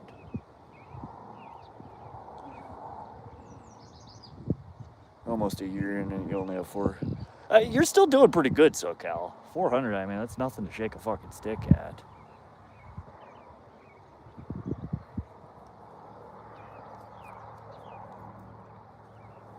Some people grow faster than others. And, I mean, some of it has to do with content. Some of it has to do with what they're fishing, how well they're catching. Honestly, I'm convinced if you have a halfway decent looking female in your thumbnails, your channel will blow up. If I could convince my girlfriend to go fishing with me and take some thumbnail snapshots, I think I might have some rapid growth. I don't know, if you look, and I don't know how often you look at your audience stats, SoCal. Like my channel, 80% males, 20% females, and the age range, you know, mine are mostly viewers that are 30 to 60 years old. It's a bunch of old dudes like me and you that watch this shit. Very few females. So if you have a female in your channel, they tend to, I think, attract more viewers. I mean, I don't know about you, but I'd rather watch a pretty girl catch fish than my ugly mug.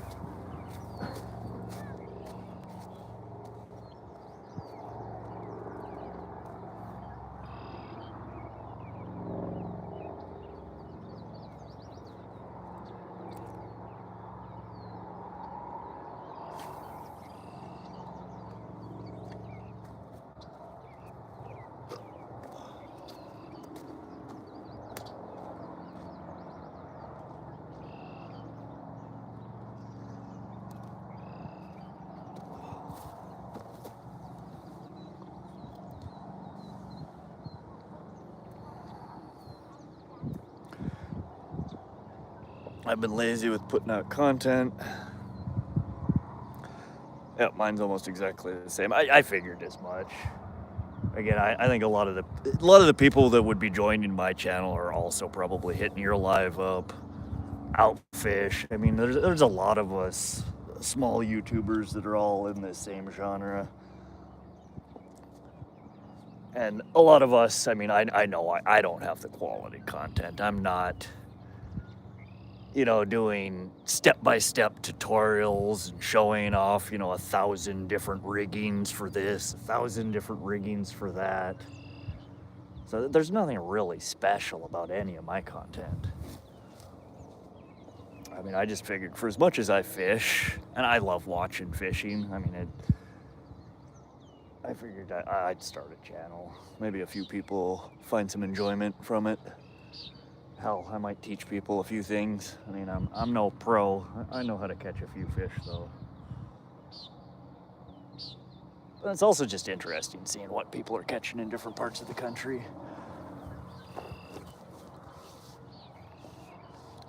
I think I just hit 50 the other day, but I'm not monetized. Ladies seem to get a lot of nasty comments, so I'm kind of worried about doing the live, plus my mouth. You gotta embrace the haters. That's, again, it's engagement. If you can get somebody to stay in your channel, even if they're talking shit and being belligerent, those are the stats that YouTube likes to see to push your content out to more people. And yeah, females do. You're gonna get more raunchy people in there, you know, and people saying stupid shit. But grow some thick skin. Don't worry about it. But monetization, that's never really been something that I really worry about. I mean, someday if it happens, that'd be cool. But I am so far off. The barrier for entry to get monetized on this platform is pretty high, in my opinion. And even once you get to that threshold to be monetized, you still don't really have enough viewers that are really gonna make any money. YouTube will be sending me like 32-cent monthly checks and shit like that. Like, big whoop.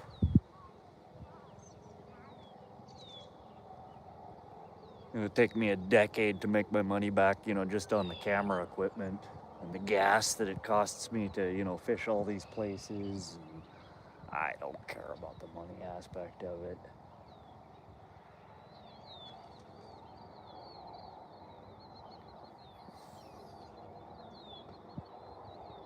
There's two different stages of monetization. So the first, what is it?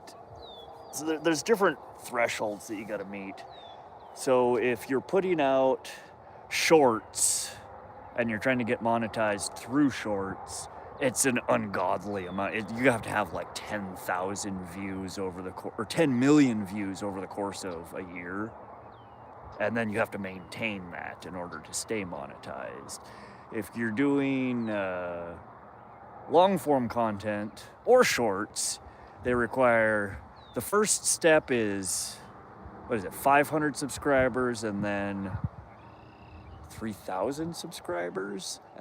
No, 1,000 subscribers. And then you got to have a certain number of watch hours. It's like 1,000 watch hours for the lower tier and 3,000 watch hours for the higher tier. Something like that. It's quite a bit. I mean, unless you make really good content or you have, you know, a following from some other social media, it takes a long time. I think the only genre of videos that are fairly quickly monetized are all those videos you see of, this is how I got monetized in 3 weeks. This is what YouTube paid me for being They're all just garbage clickbait bullshit. They're not doing anything special except for making videos about being monetized. And people subscribe to that because there's so many people that's their ultimate goal. They're trying to do YouTube as a job. I'm not trying to sell anything. I'm not trying to have 1 million followers. I have no dreams of quitting my job and replacing that income with YouTube money. Like, that's not me. When I quit my job, it's because I already have enough money to quit my job and I don't need a job anymore. Oh, there's something poking around at my pole here. I figured the suckers would like the salted. Oh. Come on. Come on. No, I ran out of worms. I figured the suckers would like these salted little sardine thingies. Because they're just a bottom feeder. They'll eat pretty much anything. Yeah, there you go. But there's 2 levels of it. Like, the first thing allows you to... Is it the first tier is to... my brain would work here. To be monetized through ads, and then the second tier is to be able to advertise like affiliate links and stuff like that, or is it the other way around?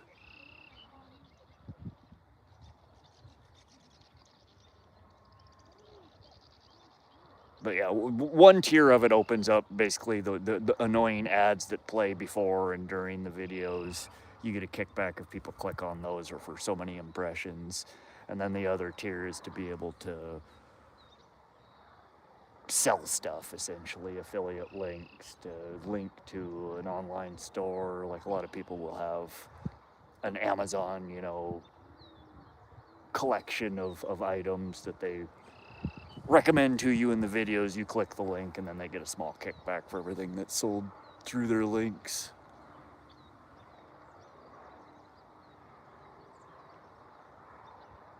There you go, SoCal. Yeah.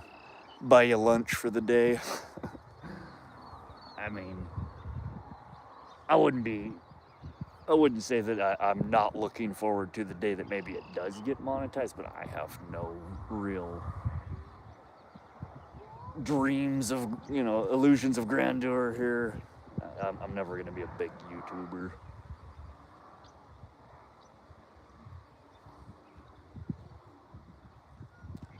I will say, though, that trying to edit and put together and create content, it's tough, man. There is a huge learning curve to it.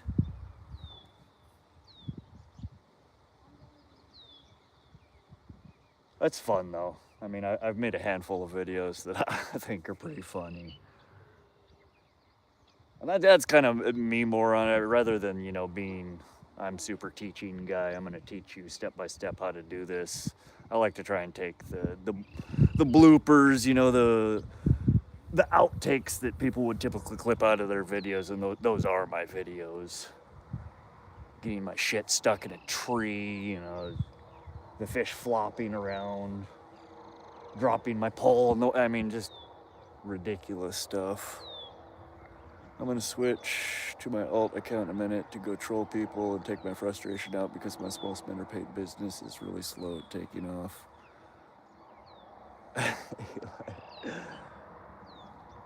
That's right. You gotta, things like that, you gotta do it first and foremost because you enjoy it. Make it a passion of yours, a hobby, and if it takes off as a business, great.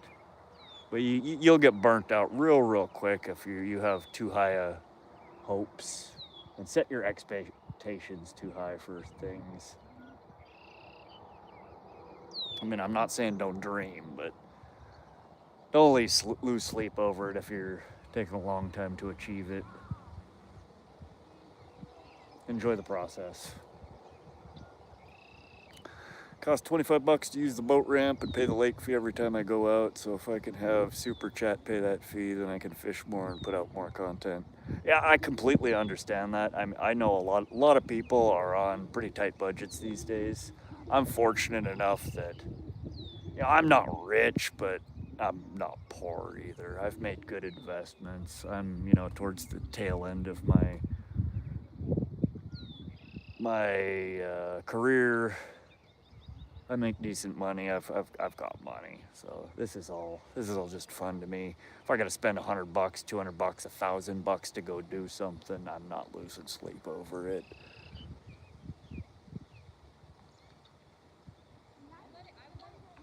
So, what's your troll count? I want to know which one to block.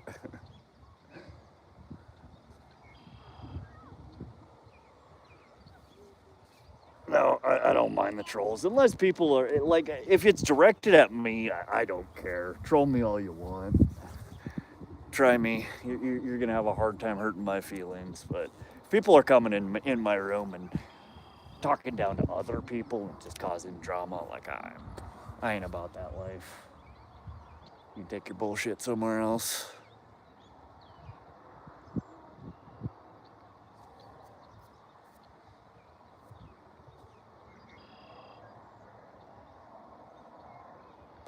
Yeah, I hear you, SoCal. The fees do suck. Again, it irritates me, some of the places that I go, because there are boat launch fees, but the most, again, you'll pay like $5 to launch a boat, park a truck for the day. What irritates me is the egregious prices they charge at some of these places for camping. You know, again, if it were $5, $10 a night for a camp spot, you know, for a spot, it wouldn't be a big deal, but they want to come in and try and nickel and dime you. So it's, you know, $15 per person, per night. Then they want to charge you per vehicle that's parked at the spot. You know, I mean, it ends up being, you got a small group of people and a few cars. It's like $100 a night. It's like we could have went and got a fucking hotel for that. So I tend to shy away from any of the maintained campsites. I prefer primitive camping anyway. That's what I need to bust out. These dragonflies started hatching last week, and them suckers get to be, 5 inches. Shit, I've seen them probably 7 inches. And I got a couple of topwater dragonflies. That I think is probably the only lure that I've used here that I've caught more than one fish off of. One bass, I should say. $50 a night for a tent site. But it's just a flat 50. It doesn't matter how many tents you have, how many people you have in those tents, how many vehicles you have parked there. It's just a flat 50. I'm trying to make a website, trust me, but it's not easy as you think. Plus, there's a $50 monthly fee. I mean, if you want, you could go buy, there's web hosting companies like DigitalOcean. DigitalOcean, you can get a web server powerful enough to run like a WordPress site for $5 a month. That's the field of work that I'm in. Web development, IT, security.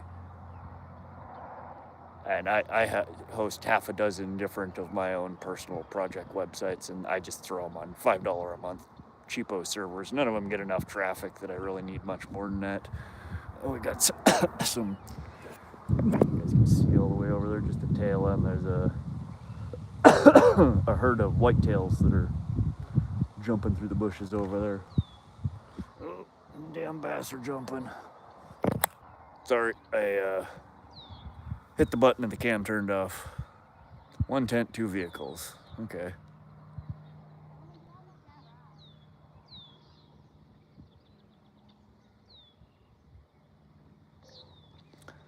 Yeah, Eli, there's much cheaper hosting plans that you can get than that. But again, you're gonna have to be able to do, some of your own stuff. You're gonna have to, be able to FTP in content, be able to basically set up a website, domain, DNS, all that. But for $5 a month, I mean, you really can't beat that.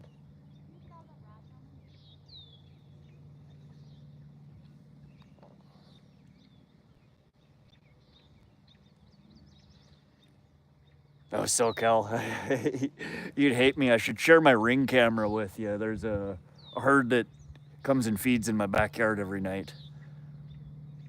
There's a really nice whitetail buck in that group. He's still in velvet this year. He's like a 5x5. Tall as shit. Nice and thick. But I've been trying to befriend him. I don't want to eat him. I want a deer friend. There's this little nubsy buck that's in velvet. He's, I think, just a spike. He might have 2 tines on one side. But I've been getting him to come within 25 feet or so. I'll throw out a few slices of bread and he comes and munches on the bread.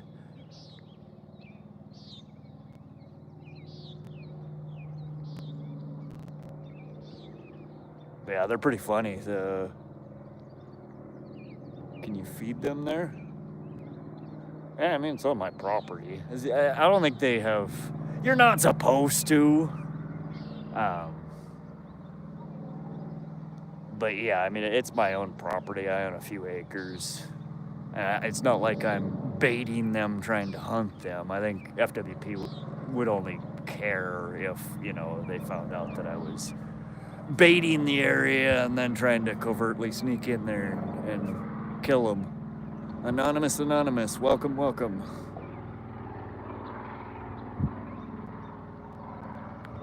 Apples, huh? Yeah, next time I go to North 40 or one of the, stores that sells feed, I think I'm going to pick up a salt block, a salt lick. Apples is a good idea because I do know somebody who's got some apple trees that I could go pick up a whole bunch of fallen apples from. And somebody was telling me peanuts. The deer, for whatever reason, really like peanuts.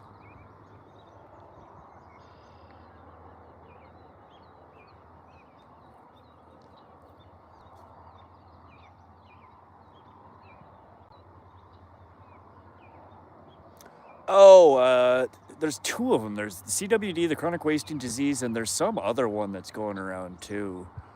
From my understanding, we have chronic wasting disease. We do. It's been in Montana for over a decade. I want to say is only primarily, I can't remember if it's the whitetail that are getting it, and not the muley, or the muley are getting it and not the whitetail. But yeah, we do have it here, and then there's one other one too that's become prevalent in western Montana. I forget what the hell it's called.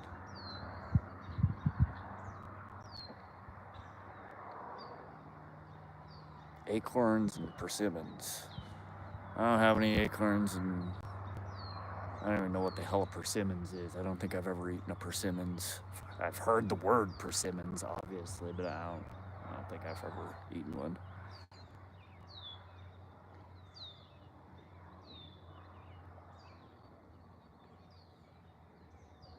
Good Lord, fish, are you ever gonna bite? This is ridiculous.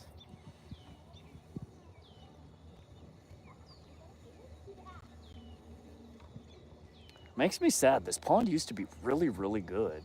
I mean, not great, like you're not catching monsters out of here, but pretty much if you wanted to catch something, you could come here, you could catch bass. You wanted to catch carp, you could catch carp. Like this year, it's just been poopy. Super poopy.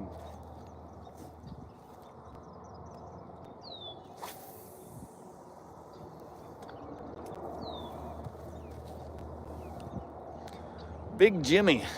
What's up, Big Jimmy? I seen a 17-pound pike pulled out of Pishkin last week. No shit? I've never heard of anyone catching one that big at Pishkin. That's finally a viewer from Montana. Or you just know about Montana. I've had a couple of lunkers on my line there. I want to say maybe 12 to 15 pounds. The big ones, they're always freaking get off my goddamn hook at the boat. Thrashing around. I fish alone and I troll. And I'm trolling with a jet motor.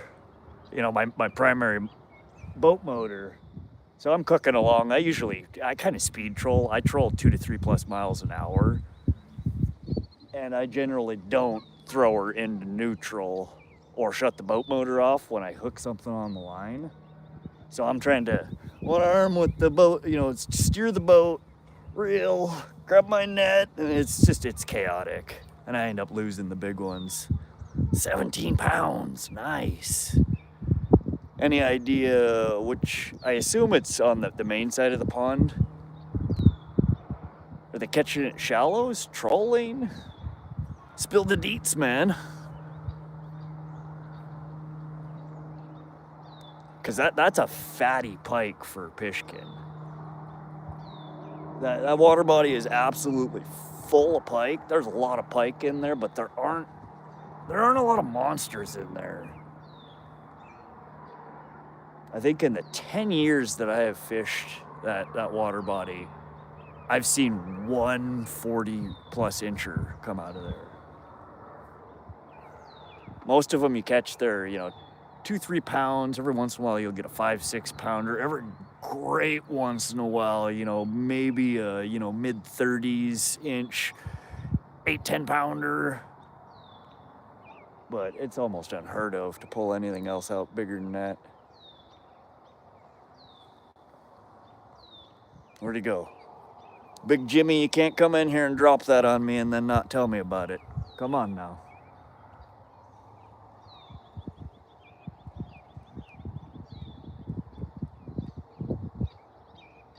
No, I didn't restrict anybody's chats. We're all seeing Anonymous's chats. SoCal's been talking crap to you.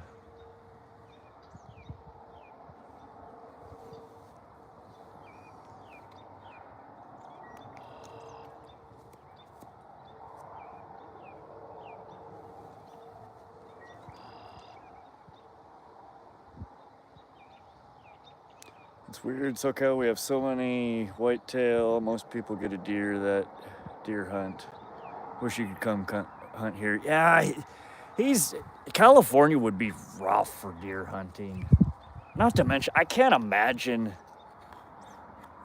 I don't know, deer taste a lot like what they eat. And y'all out there with your desert deer, like what the hell are they even eating besides like sagebrush and just garbage? That's why I tend not to like mule deer here in Montana. They just eat trash. The whiteys eat well. They're all corn fed and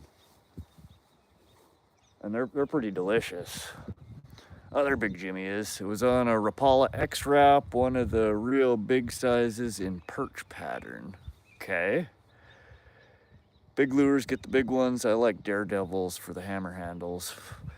Yeah, did you know if they were trolling or casting? I assume with an X-Wrap. I mean, I guess you could troll with an X-Wrap.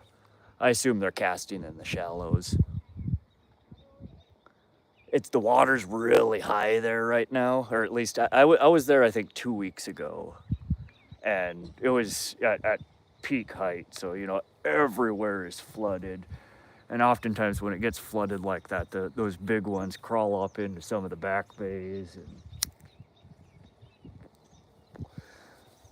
But I normally run an assortment of deep diving crankbaits when I'm there. I troll a lot. I do stop, you know, midday when the trolling bite craps out, and I try and fish some of those back bays and ponds and some of the deeper areas. I'll try.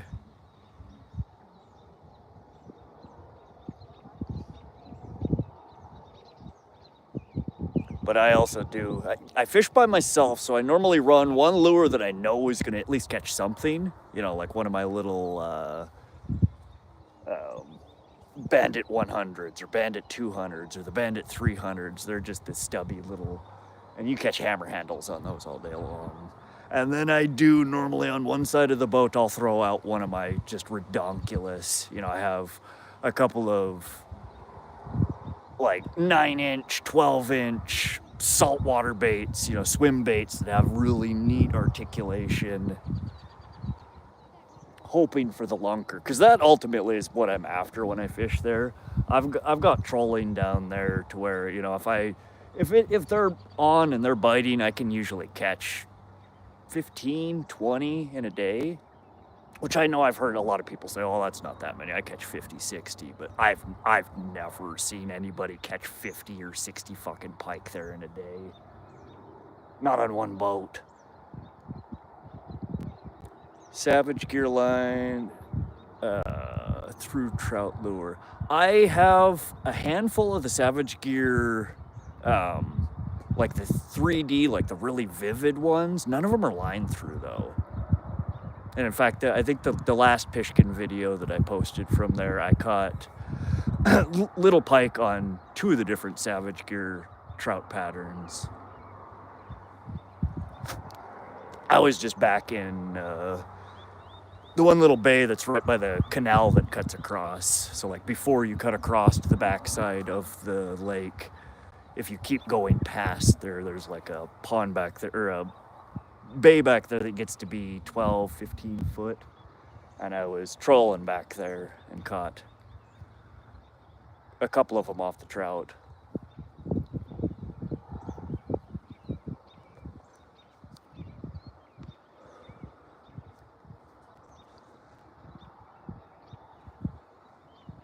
You from Great Falls area, or you out there in Shoto?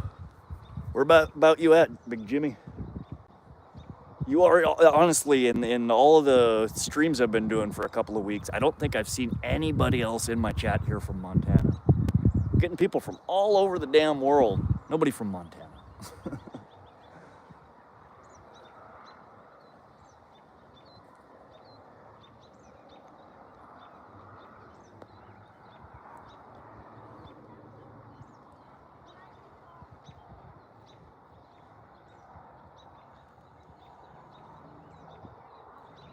Closer to the Mississippi Riverside, south of St. Louis. Yeah, I've been through St. Louis. I don't know that area very well.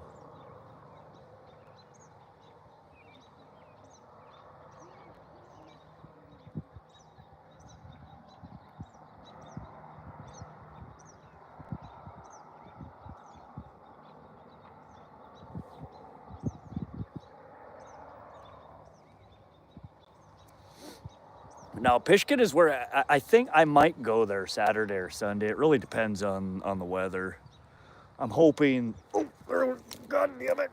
There was a bite, and I just Tangled. Jesus, do you see this?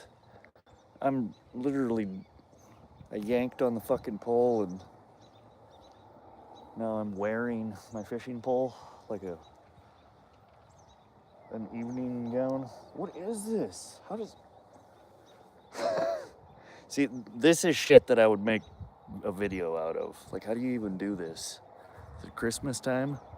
Decorating myself. So not only did I miss the only bite that I've had on the pole in an hour,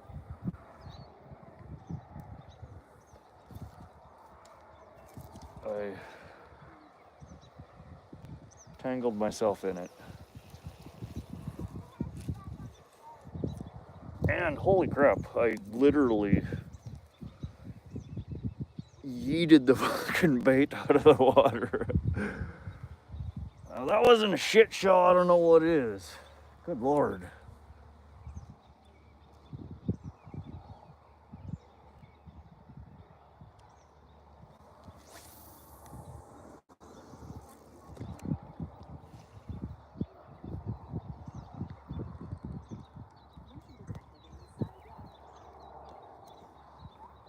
Y'all don't mind me over here. I'm just failing miserably. Basically at life right now. Not just fishing, at life. Good God.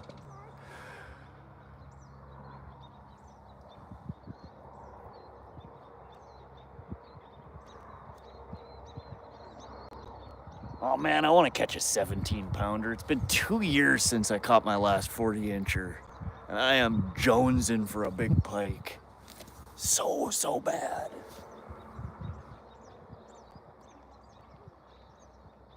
The one that I caught at the Missouri River, just right here in Great Falls down at Broadwater Bay.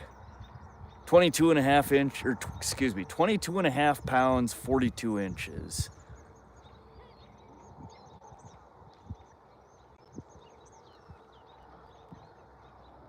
Yeah, there's just bread balls on the other one. And there's pretty much two things. If I cast it super close to the shore, the bluegill will pick at it. But as long as it's far enough out and deep enough, the bluegill don't go down there. So I get one of two things that messes with it. Turtles, and you'll know if a turtle's picking at it because my bell will jingle. And if it's a carp, the pole bends in half usually. So as long as the pole goes out there and there aren't any bites on it, you're pretty safe to assume there's still bait on it. Nothing else really picks at the bread. Unless you're at Pishkin. I do have a video from a few weeks ago that I caught a goddamn pike on a bread ball. I'd stopped in one of those back bays to try and jig for pike, and I threw out, just for the hell of it, my second pole with a bread ball on it because I have yet to catch a carp out of that water body. And I turn around and my pole is just bent over and the drag is screaming. I'm like, holy crap, I finally caught a pike or a carp. And I get wrenching on it and I was like, that doesn't feel like a carp. And I got it to the side of it's a goddamn pike. Never would have thought a pike would eat a bread ball.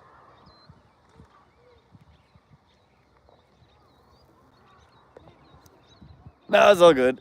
I do normally when I'm carp fishing. Oftentimes, carp, your pole will soak for a good amount of time before you get a bite on it. If I do get a hit on it, and then there's nothing for a half an hour, I will pull it in because oftentimes that means that they stole your bait. But otherwise, I just let them soak out there. I've had poles sit out in the water, 5-6+ hours, and you would think it's just dead, that nothing's gonna hit it, and then all of a sudden it bends over in half. Yes, sir, I'm right here in Great Falls. Haven't done too much fishing this year, but I've been going to Carter Ferry about once a week and getting into a few smallmouth and goldeye. There's decent smallmouth fishing down there. If you go a little bit further, go fish Fort Bent. Carter Ferry's good. You just have to, from the ferry, you gotta walk a fair distance. Or from where the parking is, you gotta walk a fair distance upstream to get to a hole. And I don't like walking a whole bunch, because I always have a bunch of shit to carry. But this year I've started fishing the Fort Benton area more often. And there's a spot, I don't know how to describe it other than you go into Fort Benton and then you basically take one of the river roads to the very edge of Fort Benton where the new builds are, the new subdivision, and there's marked on the map there a lagoon, which is where, basically everybody's septic runs into the shit treatment plant. And the Missouri River that's right, like you have the lagoon to your back and the Missouri River that's right in front of you, there's a bay, an inlet there where it creates a big eddy. And then you got a peninsula that sticks out where you have the split between the fast current and the eddy. And oh my God, man, I was pulling out smallmouth just left and right there. I caught 7 different species there in the course of 6 hours, 8 hours. Caught my PB catfish, PB carp, PB smallmouth bass, the first sauger I've ever caught, a handful of walleye, countless goldeye. I mean, it's just good fishing there. Yeah, I think it was a 18.5 pound carp. Fun fight. A little over 16 pound channel cat. And it's just all one spot. You sit there in the same spot, and depending on whether you're casting in the eddy or casting into the current, you got a whole different assortment of fish to catch.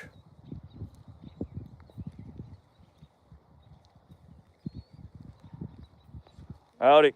How's it going? Oh, pretty good. Yourself? Pretty good, pretty good. You guys have any luck over there? Yeah, they got a bunch of those little bluegill ones. Oh yeah, those things are. This pond is. What are you catching? I'm trying to catch carp, but they're not cooperating tonight. No good. Now this pond's just infested with bluegill. 18.5 pound, yeah, it's a good sized carp. I mean, that's half the size of the state record here, but it's the biggest one I've ever pulled out of the Missouri. I had one well over twice that size on my line, all the way to the bank in the Sun River last year, but fat bastard broke my line off.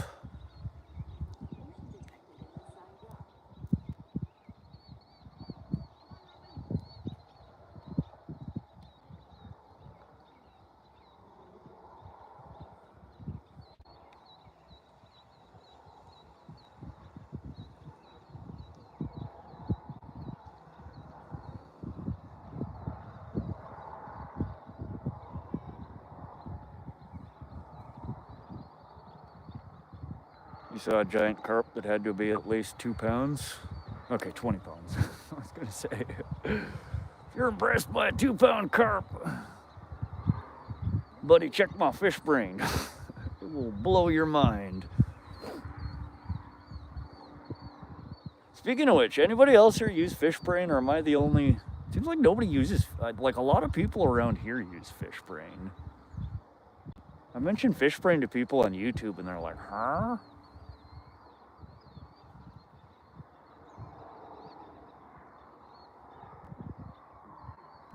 I like it. I like being able to look back at all of my previous catches, and then it gives you the ability. Basically, you can look at the analytics. Am I catching more fish when it's hot out versus cold out? High pressure versus low pressure? When the wind is blowing this way or that way? When the moon cycle is this way or that way? Like it gives you a lot of details that are meaningless, one of data points. But when you have, 100 catches, 300 catches, 3,000 catches, you start to see patterns and trends. And it can help you, be a better fisherman. I actually just started targeting carp in the last month or so. Found most of those apps are just people trying to throw out bad info. There is a lot of that, which is annoying. Like I was saying, half the catches on there, people post, just a bullshit weight, a bullshit length on it. hell, half the time they post, the wrong water bodies where they caught it. So there is a bunch of garbage in there, but FishBrain is one of the only ones that I've used that they have a very active moderation team. And if you, report misinformation on a catch, they will give the people, one warning, they'll clean it up. But if you continue to do it, they just ban your account.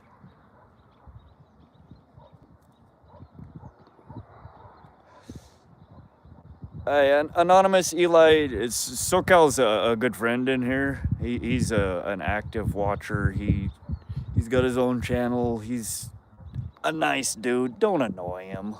Come on, man. Play nice. Like he said, if he was mod, he would have booted your ass out already. I'm trying to be nice and civil and keep people in my channel. Don't cause drama. Like I said, you want to troll somebody, troll me. Don't be a pest to other people in the room. Capiche?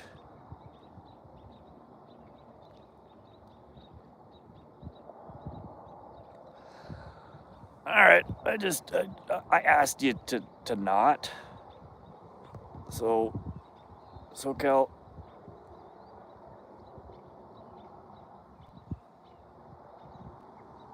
you have been granted the ban hammer. Do as you see fit, man. Just do me a favor and don't. Oh, good God.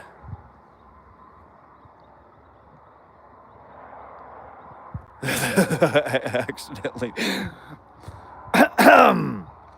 That was not what I intended to do.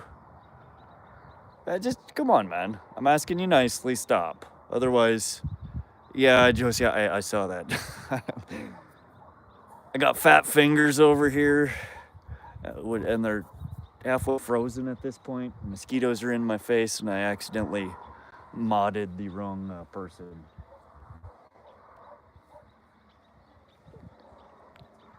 I'll just say, I would prefer if you didn't kick people out, but if the dude's annoying you, like, feel free. I know. And speaking of which, Josie, you're chill. You're always in here. I'm adding y'all as moderators. I don't really need moderators. If somebody's really getting out of line, feel free, but try and put up with some of the annoyingness of people.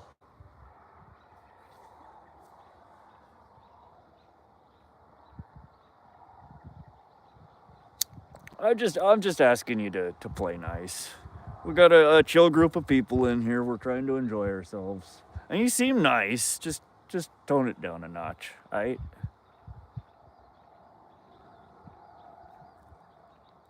There you go.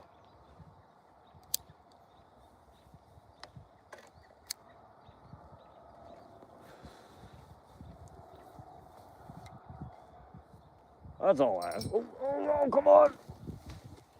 Now, I'm going to say, I'm hoping that's a bite, but we are getting dark. And right about this time of the night, the bats start coming out and trolling the crap out of me. So that could have very well been a bat hitting my line.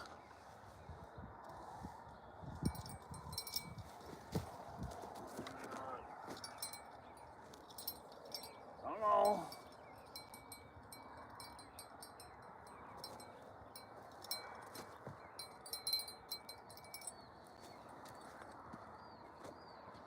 Normally carp when they hit, I don't know, Josie, SoCal, neither of you guys said that you're really carp fishermen. With these medium light fast action rods, normally if a carp's gonna hit it, they just swim by, they suck it up and they swim away and your pole goes whee and it bends in half. Sometimes they're a little pickier, they'll pick stuff up, they'll spit it out, they'll pick stuff up. That's why I'm suspecting that was probably a bat trolling me and not actually a bite. But it happening 2 times in quick succession like that, it might just be a picky carp.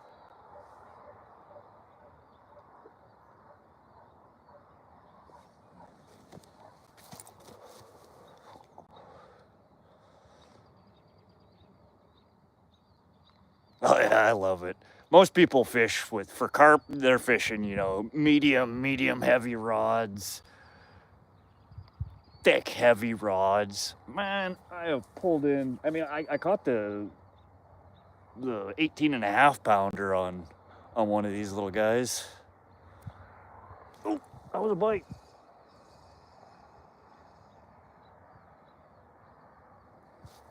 Trying to hold the line closer to the water just in case it's a bat. I don't know, probably wouldn't work.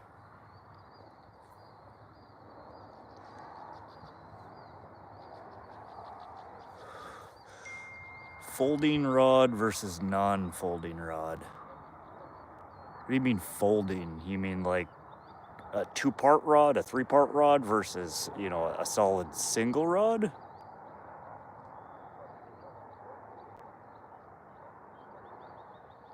Or do you mean literally a rod that folds, that's like hinged and folds in half? I don't know what you mean by a folding rod.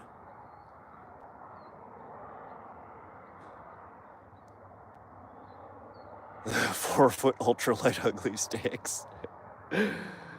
Yeah, there's a whole genre of YouTubers that go out and catch freaking monsters with the little like literal Barbie poles.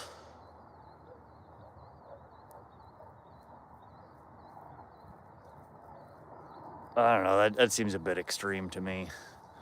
I like a good fight, but I'm not trying to be a jackass catching a shark on a 4-foot Barbie pole. Like, granted, that shit's funny, but... Alright, I gotta start packing some of my stuff up before I lose daylight here. It is 10:06, and I just got a text, which might mean dinner is ready. And if dinner is ready, that means there's a fat ribeye and some asparagus and maybe a baked tater or some mashed taters waiting for me at home. And if that's the case, I am outski because I am starving.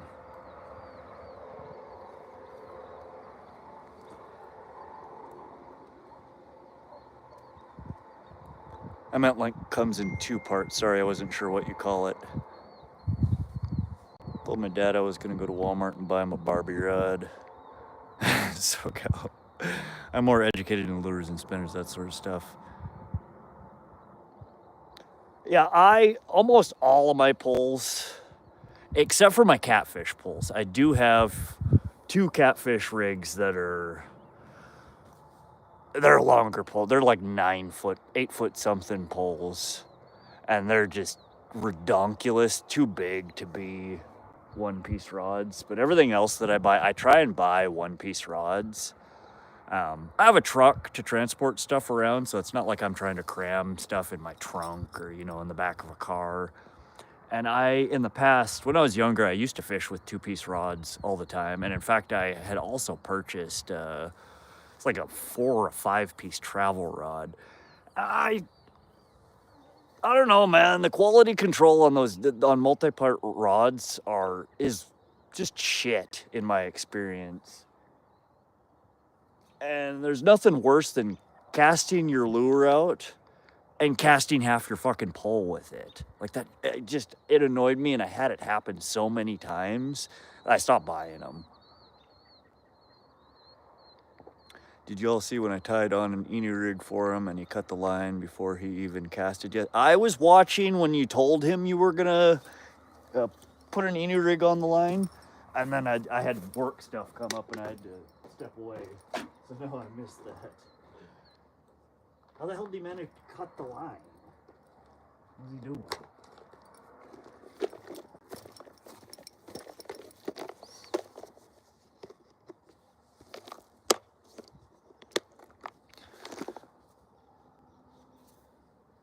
Yeah, I understand. A lot of people use 2-piece rods because they don't drive a truck, they don't drive a van, they don't drive a big vehicle that, you know, accommodates the longer 1-piece rods. And I tend to fish with longer rods. You're able to cast further, you get, you know, more action on them.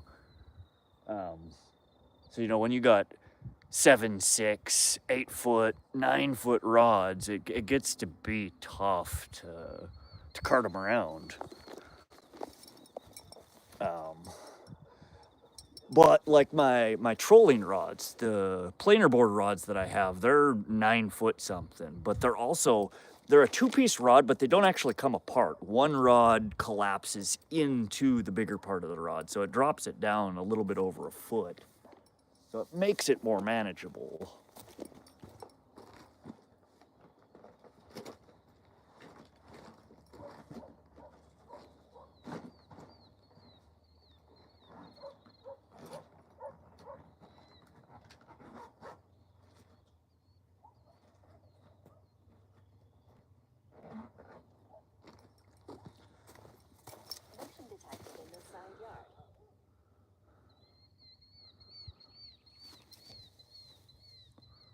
He straight got his knife and why?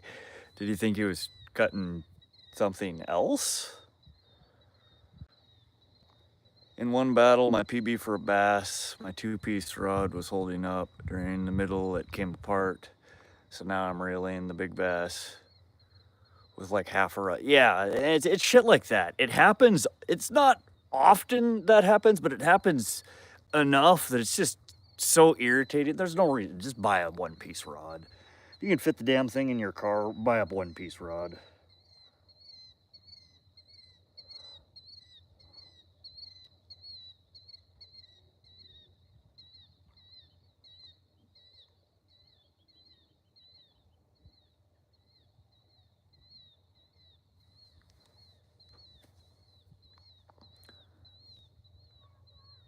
Yeah, telescopic rod. They make, you know, I've seen them, you know, that have 2, 3, 4 parts that telescope and they come apart. Or it all stays together, but they collapse into themselves. I've never used one like that. Mine, again, it's got 2 pieces, and the longer part shoves into the, you know, the smaller, the handle part, and it collapses down a little over a foot. And it makes it a lot more manageable to transport, as then also, you know, I'm in a little 16-foot John boat. So when I get a fish on, I don't have, you know, it's only 4 foot, a little over 4 foot wide, and you got an 8.5, 9 foot pole sticking out the end. It makes it hard to reach what's on, you know, the end of it. So as I'm bringing a fish in, I'll collapse it down, and it just makes it a lot more manageable. They're really nice though. I love that rod. But then I fish with 2, you know, stubby trolling rods. They're like 5-footers. So I got 2 really short ones off the back of my boat that I normally fish deeper with, and then I fish 2 out the side that are, you know, the 8.5, 9-footers that stick out, that are meant for running planer boards on. But I've never quite got the hang of running planer boards.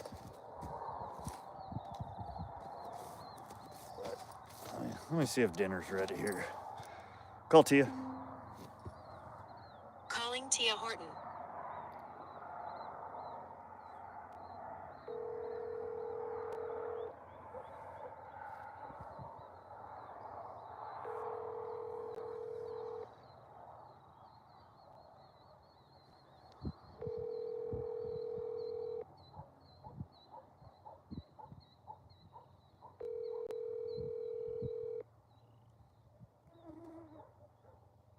Yeah, see, my trolling rods, you don't ever cast with them, though. That's when I've had the problem Your with... call has been forwarded to voicemail. The person you're... Okay. So she's not going to answer. I don't know if dinner's ready or not. But yeah, the trolling rods, you're not casting with them.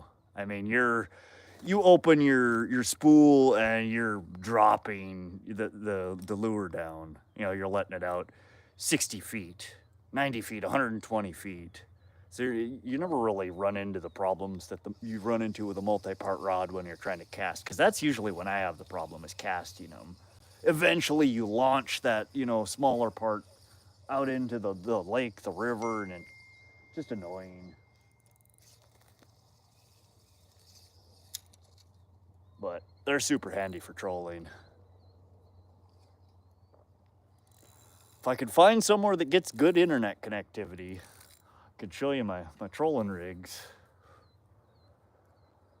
I don't know, my northern pike trolling videos, I do kind of cover the rig setup.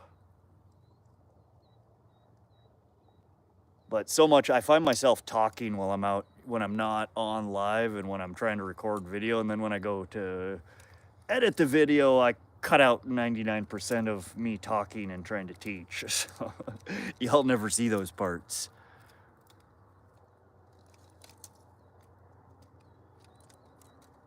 Yeah, one of these times, either when I'm trolling out in the boat, I'll show you guys, or when I'm prepping the boat to get ready for a trip, I can go over and show you. I've got a pretty large number of rods. Motion detected in the side yard. Well, stick around in the channel and behave, and maybe you can be a mod too. These two, Josie and SoCal, they're in my, every time I go live, these two come in and they stick with me for the duration. Even though I don't think either of you have seen me catch anything remotely decent, which I was just joking about it earlier with the old ball and chain. The moment I put a video camera on, I don't catch anything. I don't know, y'all are bad luck or something. It's like the moment the camera comes on, the biggest fish I'm gonna catch is a 3-inch perch. But I turn the camera off, and then it's on. I don't know what is up with that.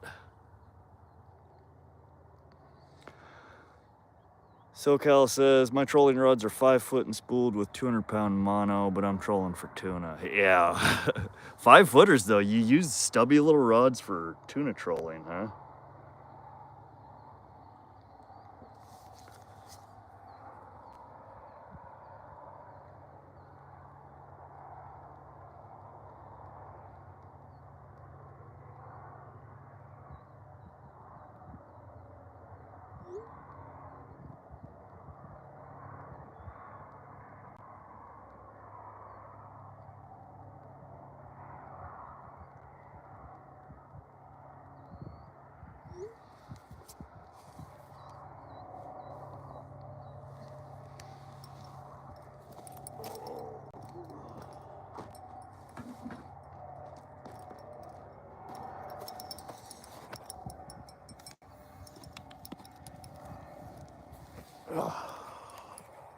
I keep forgetting, we have such a pretty sunset here, especially at this spot. I don't know what it is.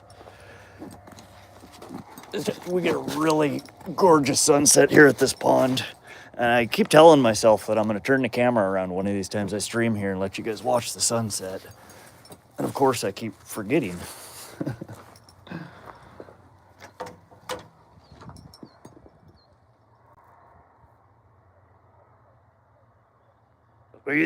Seriously, Eli, I don't know if it's just me or if this is a thing that happens to y'all when you're trying to record content. I swear to God, I could leave the camera in my truck and I'll catch all day long. The moment I flick on a camera to try and record and get some content, it's like I've doomed myself to Skunkville.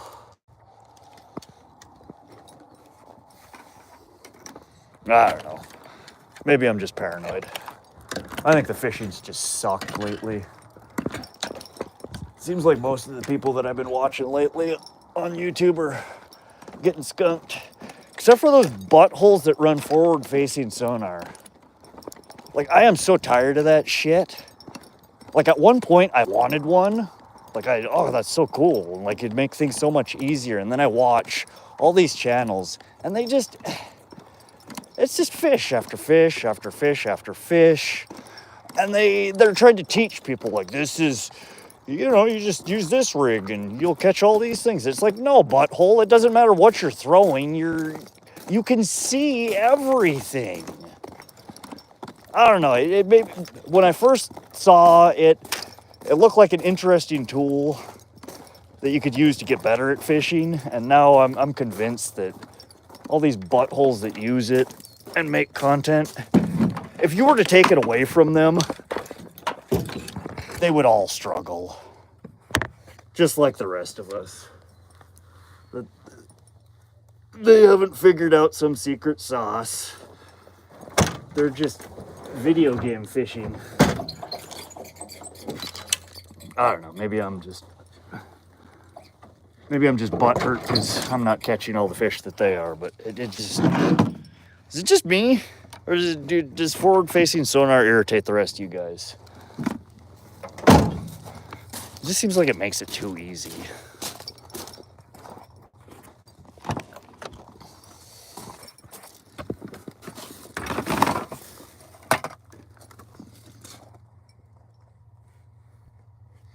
Anonymous, quit, man. Come on, this is the second time I'm asking you to please quit with the drama.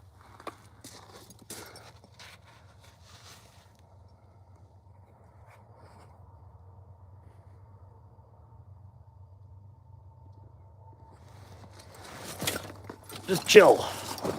SoCal's chill, nobody's bickering. Drop it.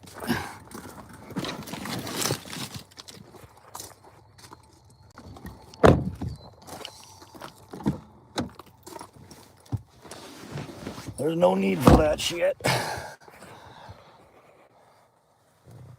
Oh, I know, I know that. I don't understand why we're still on this.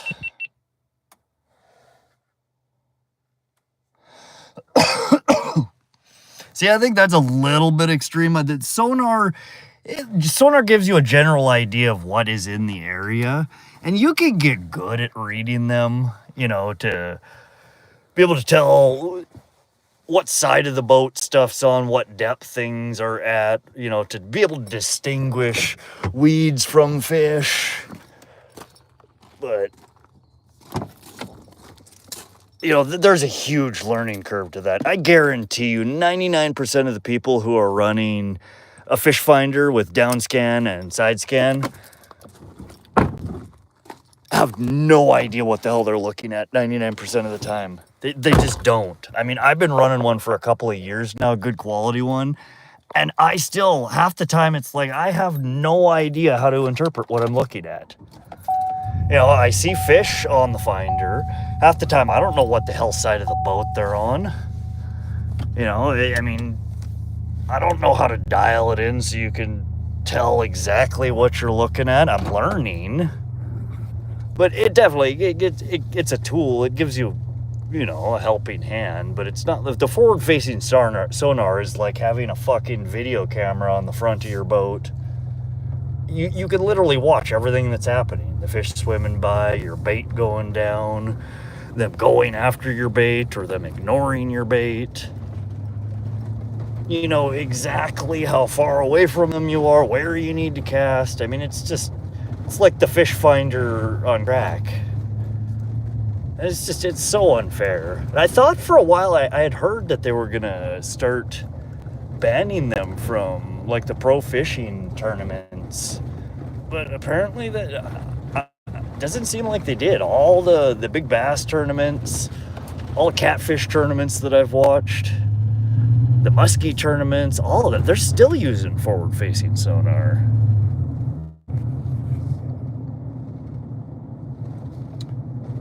Did you see my other message, Rod? I'm sorry, I'm driving and packing up. I don't think I saw it. Can you repeat it so I don't have to scroll while I'm driving? It's hard enough to keep myself out of the ditch as it is, let alone when I'm trying to read.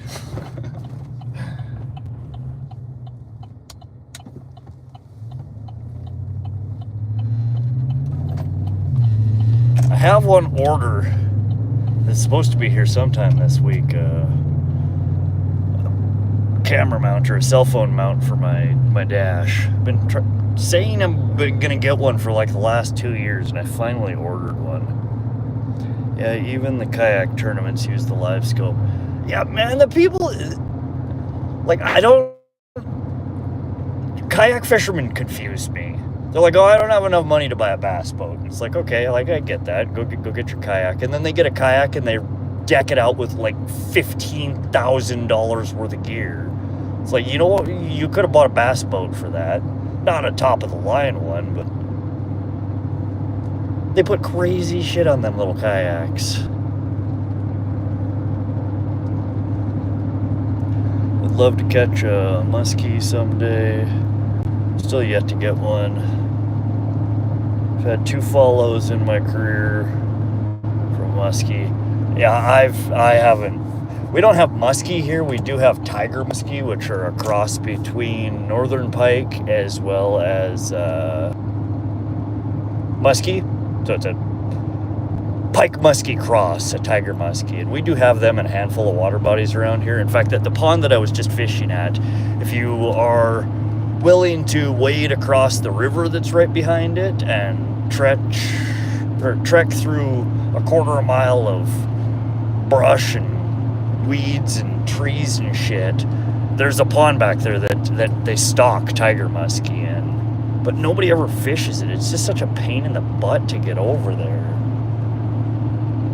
And I've had a couple of solid bites on there. I've had one on my line, you know, more than a couple of reels, but they bite and they spit. And then there's one other place that's about an hour and a half drive here that I hit up at least a few times a year, called Ackley Lake, that's got record, you know, world record size tiger muskie in it. 52, 54, 56 plus inches. They usually pull out one or two a year that are 50-inch plus. And I hooked into one last year and got it all the way to the side of the boat and lost it.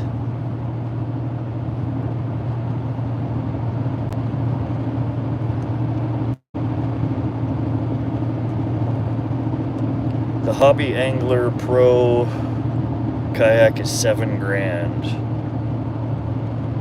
Yeah, see, that's more than I spent on my boat. Granted, now that I've had the boat for a few years and I've added, I'm in way deeper than $7,000. But for $7,000, you can get, just like I did. I mean, it's not a fancy boat. It's a 16-foot welded aluminum flat bottom John boat. It's, the boat's 20 plus years old. The motor in it's 40 years old. But it gets me around. I mean, it's been a good, dependable little boat. And I think I spent $3,500, $3,700 for boat and trailer. I've spent twice that, equipping it, between fish finders and rewiring stuff, various repairs I've done on the motor, and all new pole holders. I mean, that's why they say boat stands for bust out another 1,000. But yeah, I'd much rather blow that $7,000 on a small John boat than on a little kayak. I don't know, it just seems like it's so limited on what you could do with them. Granted, you can get in some places that it's either not legal for me to bring a motorized boat into, or would be difficult. Who the hell's cat is this? It has no tail. Why does that cat have no tail? It legit has no tail. Who are you? Oh, he's just a baby. That cat's maybe a year old. Josie says, my reel was locking up, but only on the cranker. I could spin it by hand, but if I used the cranker, it was locking up. Any idea why? So it'll spin by hand, but as soon as you try and use the crank, that sounds to me like the bearings might be screwed up in it. It may be just dirty. I think Eli or Anonymous had mentioned to clean it and lube it, which is a good advice. What I would take, I don't know if you have or have access to, like an air compressor with a blow nozzle, a blow tip on it. But that's usually what I use when I clean my rods out. Oh, Splotchy's going after the new kitty. She's such a little bitch. God, so territorial. But yeah, when I clean my rods a couple of times a season, not as often as I should. but I will take, you know, air compressor, the compressed air, and blow the crap out of them, all the little nooks and crannies, because you, especially if you're a bank fisherman, oftentimes we're setting our rods down. They get all sorts of crap and crud built up in them. You might just have a bit too much grit in there. Blow it out real good. If that doesn't work, they're fairly simple, most reels, to take apart. Not like, don't disembowel it, don't take it all the way apart unless you have watched a video on that particular reel on how to put it back together. But you can take, you know, the reel off of it, the what do you call the part that holds the fucking line? The spool. The spool comes off. Take it apart, clean it out real good, oil it up, put it back together. If you're still having problems with it, there's gear mechanisms inside, bearings, and it sounds like you might have broke a gear or got something lodged in there.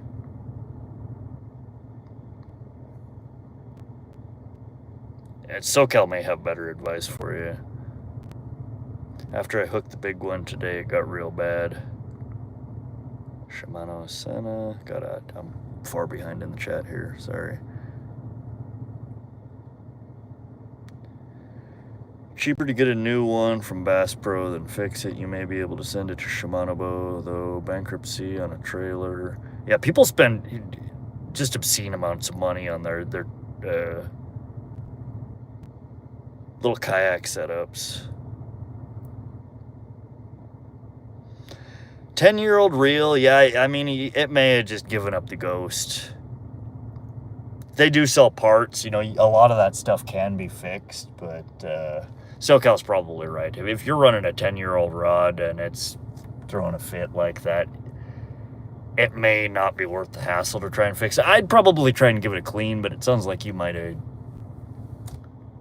broken a gear in there, bearing may be out of place. It might just be shit in the bed.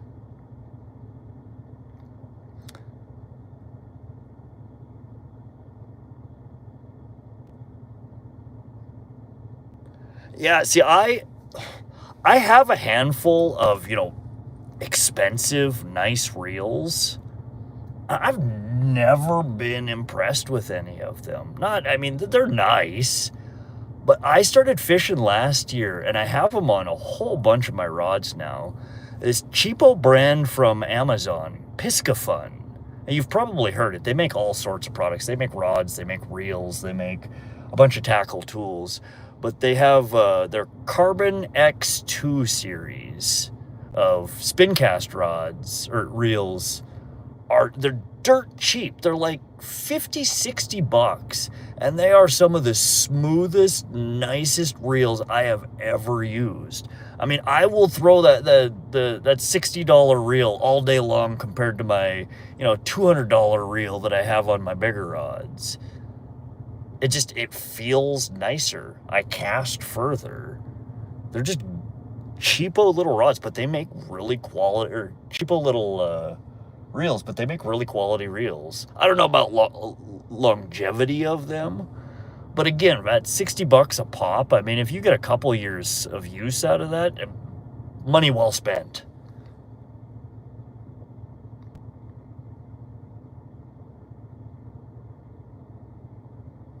The only other reel that I use that I really, really like that are not cheap are a local Montana company. In fact, they're based out of Great Falls here, right where I live. Swate, S-W-A-T-E. They make a Swate Black Label series, and it's a solid rod. I use that on my catfish poles.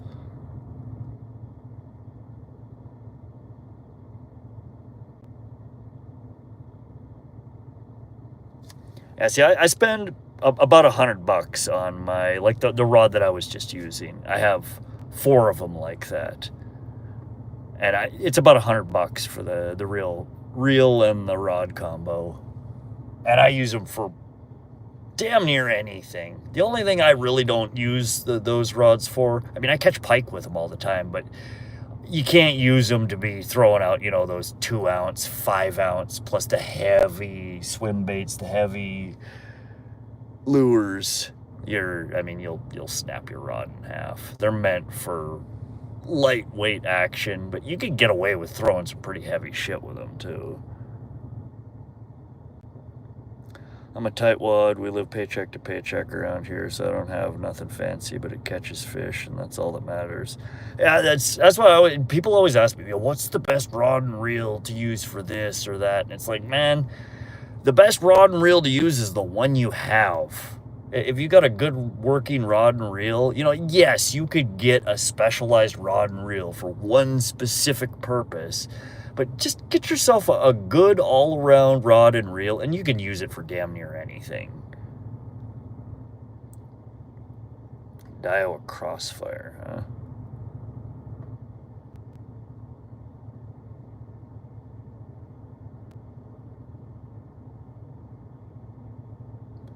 Yeah, see, $400, Eli. It's not a ton of money, but that's a lot of hobby fishermen. That's a lot of money to them. That's a lot of money to spend on something that they may pull out and use a few times a year. I mean, even if you are an avid fisherman, like Josie said, you're living paycheck to paycheck. $400 is that's a few bones to drop on a setup. I mean, granted, I do have multiple rigs that cost that and more, but I'm also not living paycheck to paycheck, and I fish an ungodly amount. It's at this point, it's not a hobby, it's an addiction. Yeah, there's lots of great rod and reel combos that you can get for, $100 or less. And I'm sitting here in the darkness. I apologize, guys. And I have... Oh, I'm just talking to my stream here. So I'm talking to my stream. They're looking at... Oh. Yeah, they're looking at darkness. Me lurking in darkness. Mm-hmm. Okay. I would get a lot more viewers if this was on my channel all the time, right, guys? Okay. Mm-hmm. Is there food yet? Almost. Crossfibers are very solid. Budget bill reel, and the Berkeley lightning rod is low-key stellar rod for $30. What kind of action is that? I mean, do they have an assortment, or like I said, like my rod of choice when I pick up a rod, if I'm not doing something super heavy duty, I go for a medium light fast action. And again, I know people say you should do this with that or that with that, but not that. I use it for fucking everything.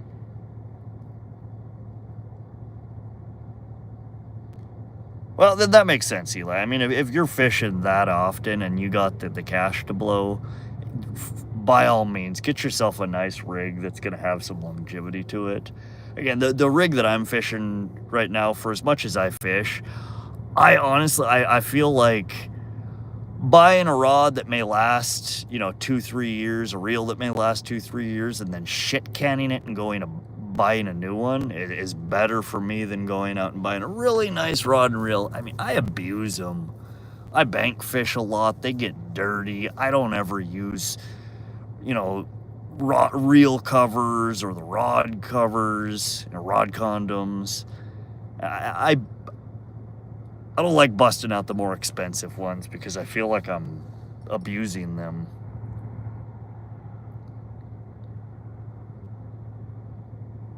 They have everything from ultralight to heavy. Okay. I'll have to check those out. I'm always in the market, to try out new rods. Normally when I find something I like, I buy 2 of them. And if I really like it, I'll buy 4 of them. But, I mean, if somebody can turn me on to something that's as good or better, than what I'm using, I'll definitely check it out. I have 2 new rods, catfish rods, that I bought. God, they've been sitting in the box for almost a month now. Since my last catfish outing. I haven't even used them yet. I got probably $1,000 worth of gear sitting out there that I haven't even taken out of packages and boxes. I need to get around to that before I go catfishing again.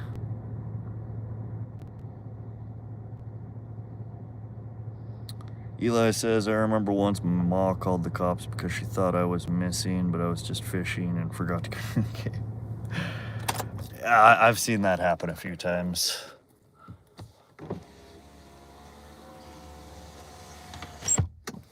I disappear like that sometimes too, and I get a call from the girlfriend. It's like 2 o'clock in the morning. She's like, did you die?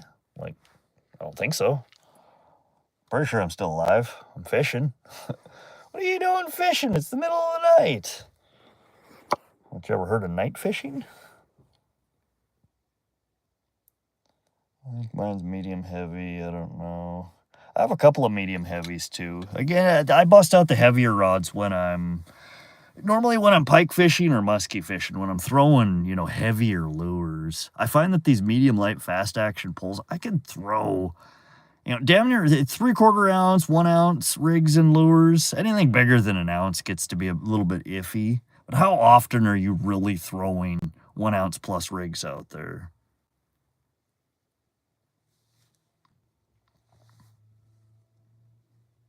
I don't know if I've ever fished a Berkeley rod. I have a whole lot of Berkeley tackle. I've used Berkeley line. I don't think I've ever tried their rods or reels. Phoenix makes a nice rod. The Loomis. See, you're getting into the more spendy brands.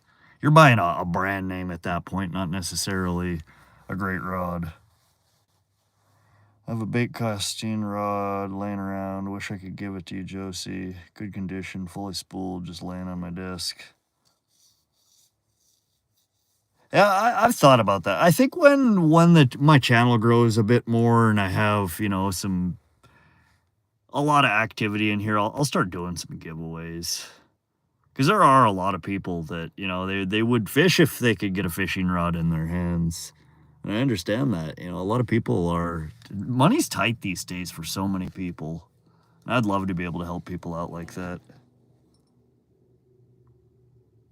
Yeah, I don't know how to use a bait casting rod either. All I would do is rat's nest that shit. The Berkeley Lightning is an under-the-radar great rod for the price. Is it, see, and that's another thing for me. I'm developing, I think, arthritis already. So I get pains in my hands and in my wrists, especially when I'm using the heavier rod. So I gravitate towards, especially if I'm throwing lures, I gravitate towards as light as possible. Like the ugly stick, the carbon, and then the reel on there is carbon fiber. I don't know how much the full thing weighs, but it's like half the weight of, my next heavier pole that I use. And I can throw that shit all day long and I don't get the aches and pains from it. So are they carbon rods or?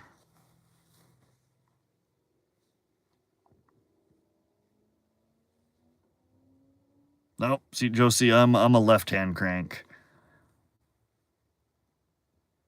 I'm a right-handed person, but I crank with the left hand, which again to me makes sense. I always see people cast right-handed and then they pass the pole to the other hand to reel, and I've never understood that.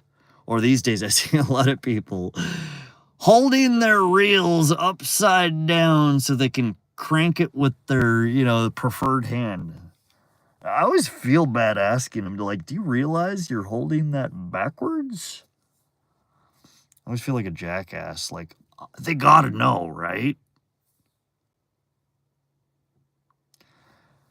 Lightning rod is super lightweight, super comfortable in the hand. All right, SoCal. Yeah, I'll check next time I'm at Shields or Sportsman's Warehouse or something like that. I'll see if they have any in stock.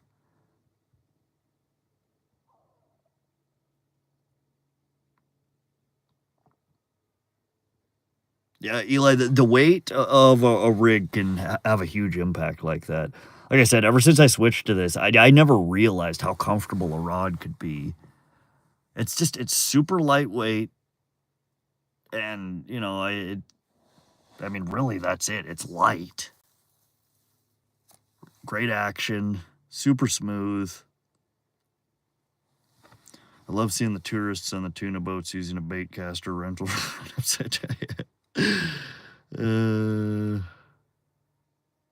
I'm right-handed too, but I can't crank left-handed. It's bad. Yeah, see, I don't know.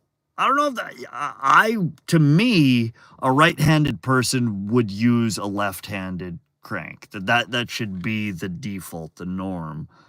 But it seems like it's not. A lot of right-handed people use right-handed crank rods. And it just seems awkward to me. Because again, you cast it right-handed, and then you have to pass the pole off to your left hand to hold it, so you can crank it with your right hand. And it's just it's an extra step it seems unnecessary to me. Why not cast it with your right hand, continue to hold it with your right hand, and then use your non-dominant hand to reel? Again, all the power is in your right hand anyway. You're holding the rod. That's how what you're pulling, you're getting your leverage with. Your left hand is just support. You can spin your left hand in a circle.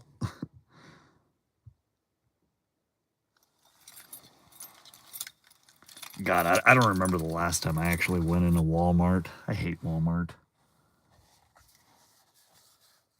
We don't have a Sportsman's here, but there's one in Helena, which I do go through there from time to time.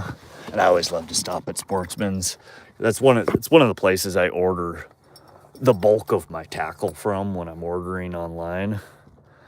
So every time I have the opportunity to actually stop there and wander through the store, I do. Then we have a Shields here, and we have a North 40. Both of them have pretty good tackle sections. These are my stray kitties that live in my basement during the winter, and then they live under my tractor for the rest of the year. Squishy boy. Did you get fed already? Huh? Do you have num-nums? I'm a lady. I use two hands to throw sometimes. Okay, fair enough. Eli, am I the only lefty here? Only a small portion of the population is left-handed, dude. I don't know what the exact statistic is, but it's something like... God, I want to say it's like less than 30% of the population.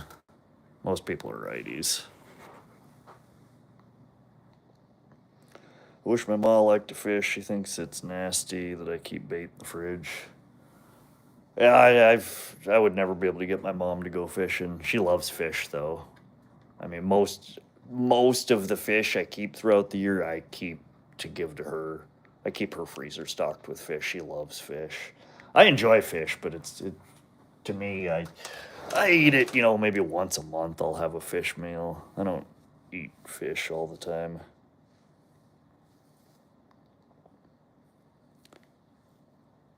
Hey, the guy with the baits I used today, I told you about, is tagged in my post. I just posted if you want to check those out. Yeah, Josie, I will check. I'm definitely, I need to up my bass game. I've never really targeted them. They're always kind of a bycatch for me, or, when I get bored with carp fishing, because most of the ponds that bass are in around here that I fish are also loaded with carp, so I usually target the carp. And then the rivers that I fish in that have the smallmouth, again, they feed off, they bite on so much of the same shit that I use for pike, so I get them as a bycatch. I take that back. There are pickerel in Montana. Well, are you talking about like pike, northern pike, or pickerel? What do they call them? Pike minnow. All right, Eli. Appreciate you checking out the channel. Thanks for stopping by. Feel free to drop back in anytime. Just be nice to the people in here, man. I know you're just fucking around and bored and trying to troll it. Just chill. We're all chill. We just want to chill. I don't know. He calls them pickerel. I don't have them here. Yeah, I think pickerel is, that's what pike are, but they're northern pike. A lot of people refer to pike minnows, though, as pickerel. Kind of confusing. But they're a completely different fish. They're not even of the same family of fish, as far as I know. Squishy guy. Hi, Fred. I'm pretty sure you ate already.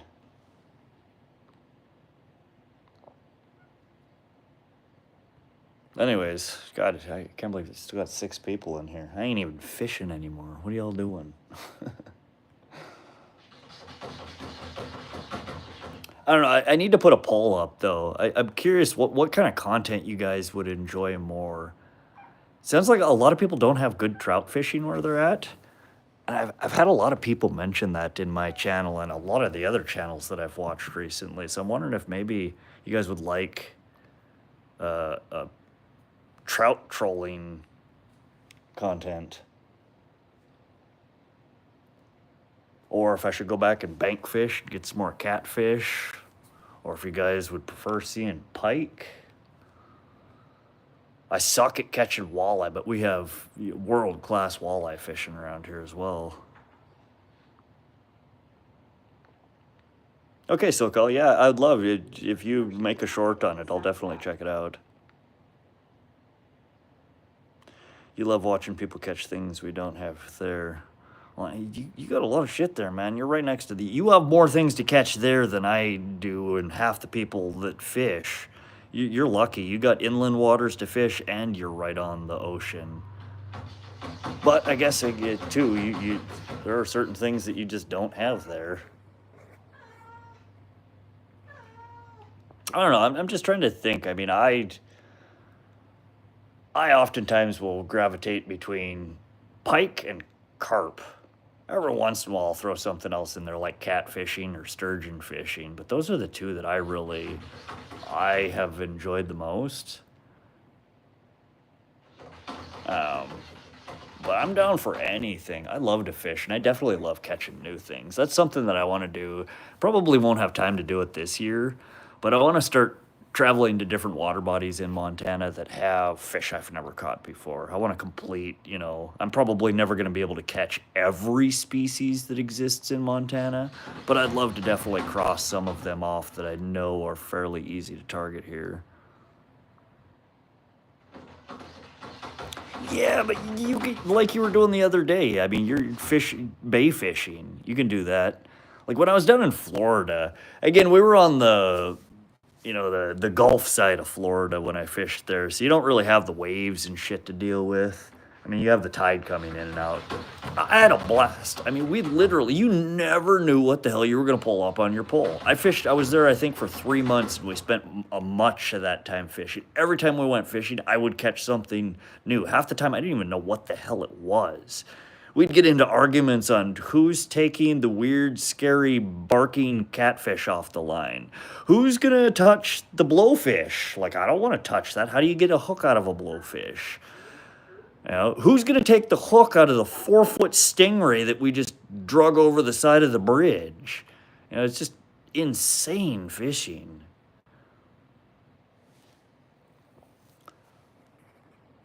That'd be good, especially if you could keep it on a schedule like that. I bet you'd get a lot of people tuning in for that. You just got to make sure that you're letting people know what that schedule is. You'll get regulars that come in there. I love watching ocean fishing, especially bank fishing. I don't so much care for watching people ocean fishing in a boat, like all the oh my God, my brain. I got fucking COVID brain. Charters, that's the word I'm looking for. I don't like watching the charters necessarily. Like, it's just, I don't like the big waves. And like Josie, like you were saying, like when my phone was swaying in the wind the other day, like it wouldn't make me sick to be on that boat, but it makes me sick watching people on that boat. All right, Josie. Yeah, I see. I'm the same way. Fishing is part of it, but it's also, the conversation. Just, making friends with people with similar interests and, again, hopefully learning something.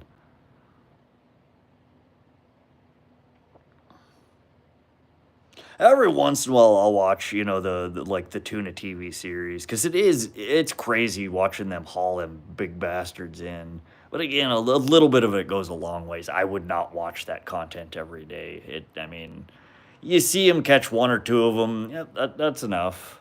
I mean, much rather watch somebody fish their local ponds or see where they're targeting things in the rivers, how they're fishing different kinds of rivers.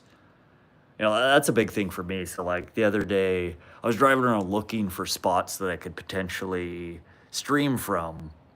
And I ended up below, you know, a dam. Super fast moving water, super rocky, super snaggy. And I've fished stuff like that in the past. And I've caught some big fish in it. But I spend half the time untangling my line, you know, trying to figure out how to fish without my lure being, you know, just swept away by the current or swept directly back at the bank. So like that's the kind of content that I look for, like figuring out how to be able to fish different things, to be more versatile. You know, to be able to on the fly figure out like, okay, this is the situation that I'm running into. And okay, well, I know how to fish this, or I know, you know, 2 or 3 different ways that I could try to fish this.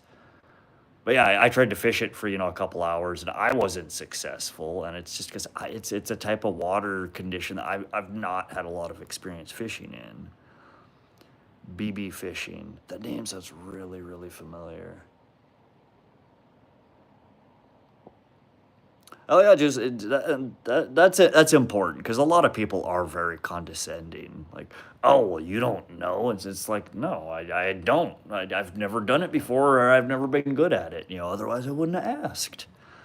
So no, feel free anytime y'all are in my channel.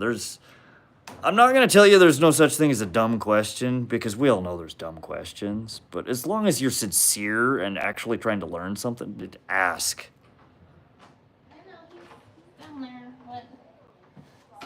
He fishes flathead in South Kansas. I feel like I may have stumbled across his channel. How big is it? Is it a small channel, or does he have quite a following? Because the BB fishing that I'm thinking of is a fairly large channel. Motion detected in the side yard. We don't have flathead around here. That's one catfish. We got channel cats, and we got pretty big channel cats, but flatheads get a lot bigger than channel cats, don't they? I think that's one of the species that Skipjack Cindy's always targeting. She's like, oh, just another channel cat. It's like, God, I would love to catch that channel cat that you just caught. Like, that's a big channel cat. Oh, it's just another channel cat. Shit.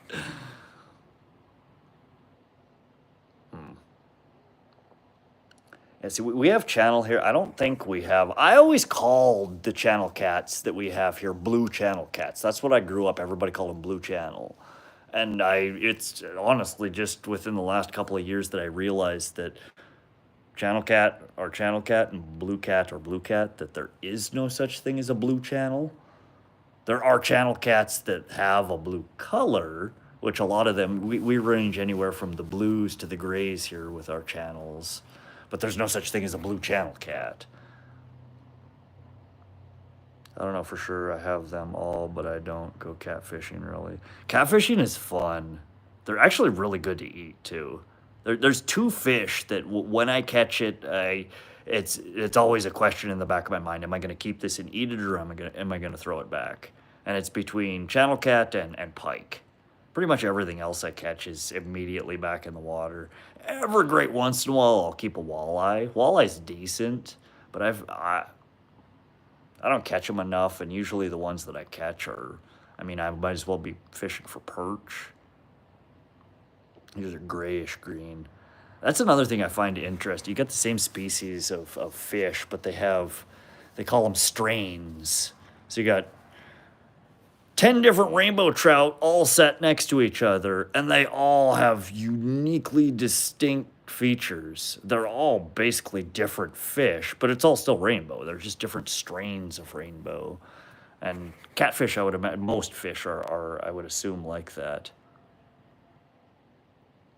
I'll keep halibut and mahi, but nothing else. See, those are all both saltwater fish, and both very good saltwater fish. I like catfishing. My husband is an old man. He can't stay awake. I'm scared of the dark, so I don't go. I love eating it. You don't have, catfish will bite during the day, too. In fact, some of the best time is, it's dawn and dusk. Great catfishing during the night, too, usually. But my best times for catching catfish are usually when the sun is just cresting, in the morning, and then when it's setting at night. You can catch them throughout the day, too. They're not a common catch throughout the day, but if you don't like night fishing, or you're afraid of the boogeyman, just get yourself some early morning. Go out there at the ass crack of dawn and bait up. Yeah, you had mentioned that, SoCal, that you don't really eat fish much.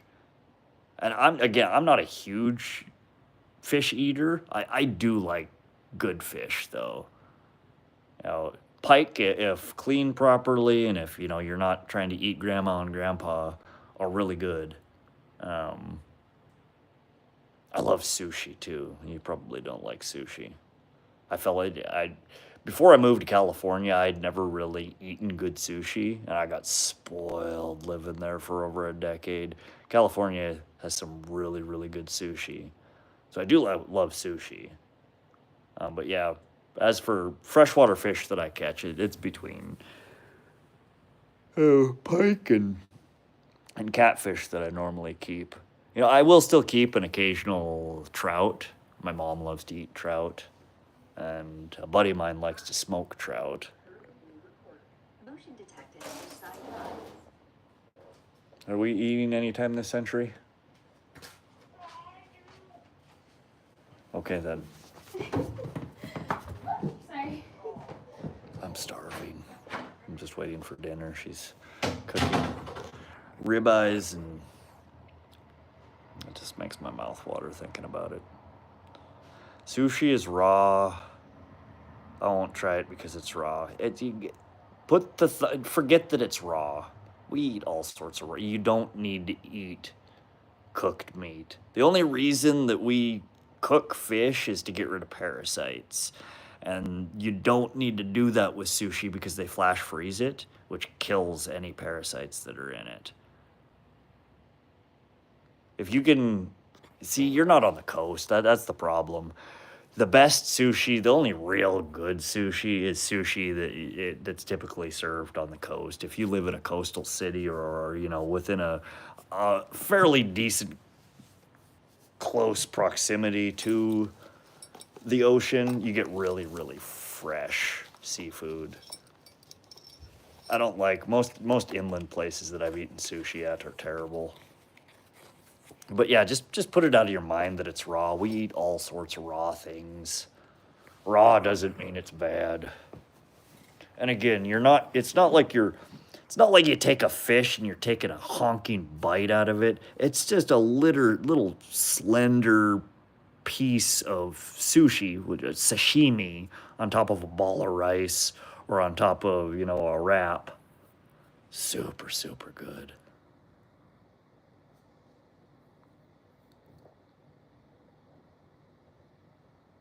Yeah, it's okay. I'm not saying some people don't eat raw fish, but that's not legally you cannot serve that fish. You couldn't sell somebody raw fish like that here in America, as far as I understand it. It's illegal because fish contain parasites. Most animals contain parasites. That's why we cook them.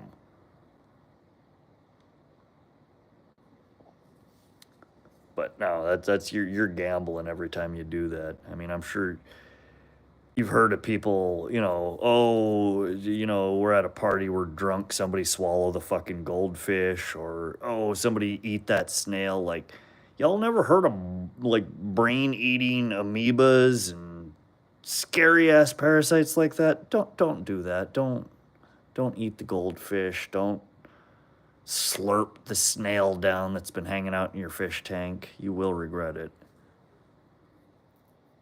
But yeah, just the fact that it's raw. If you could get over just the mental aspect of this is raw and forget that it doesn't matter, or I guess remember that it doesn't matter. Sushi's delicious. Raw fish is really good. The texture of it, it's not. Most meats would be too chewy. That's why we don't eat them raw.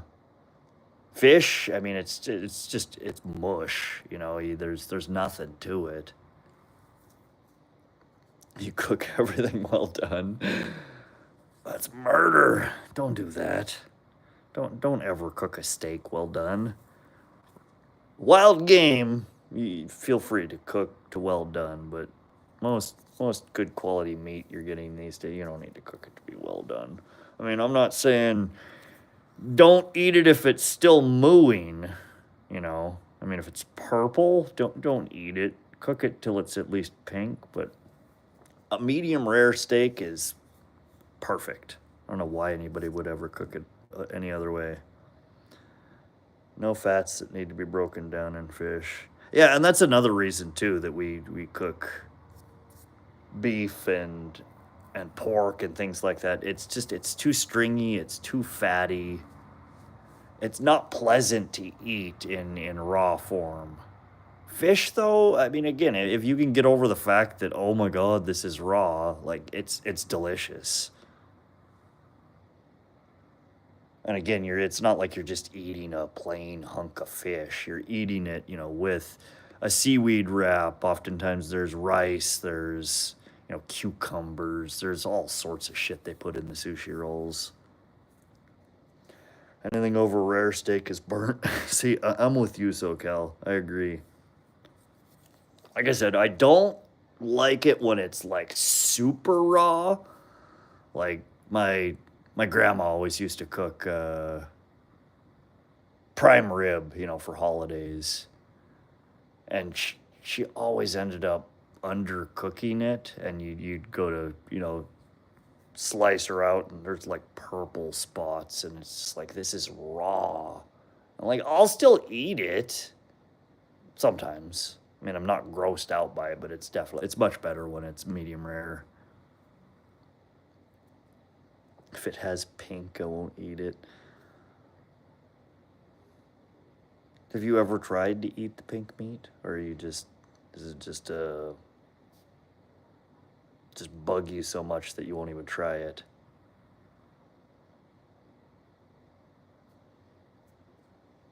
Medium rare, I always eat medium rare. Either way, you know, a little bit less than medium rare, a little bit more than medium rare. I mean, I'm not that picky, but that's usually what I go for. You haven't lived until you've had smoked porterhouse. That sounds so good, man. One of these days, I'll buy a smoker so I can smoke stuff. A buddy of mine's got a small smoker, and he cooks some pretty good shit. He also cooks everything in I'm sure you guys have heard of it. They call it a sous vide, where you put everything in a bag and it boils it and cooks it to, you know, a perfect consistency, a perfect doneness. One of these days, I'm gonna get one of those to try too.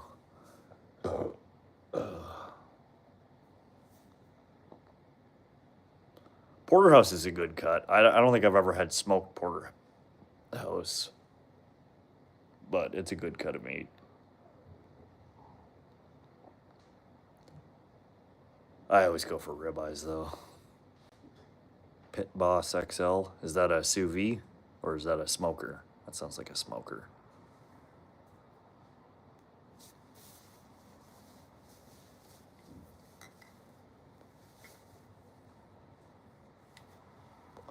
Okay.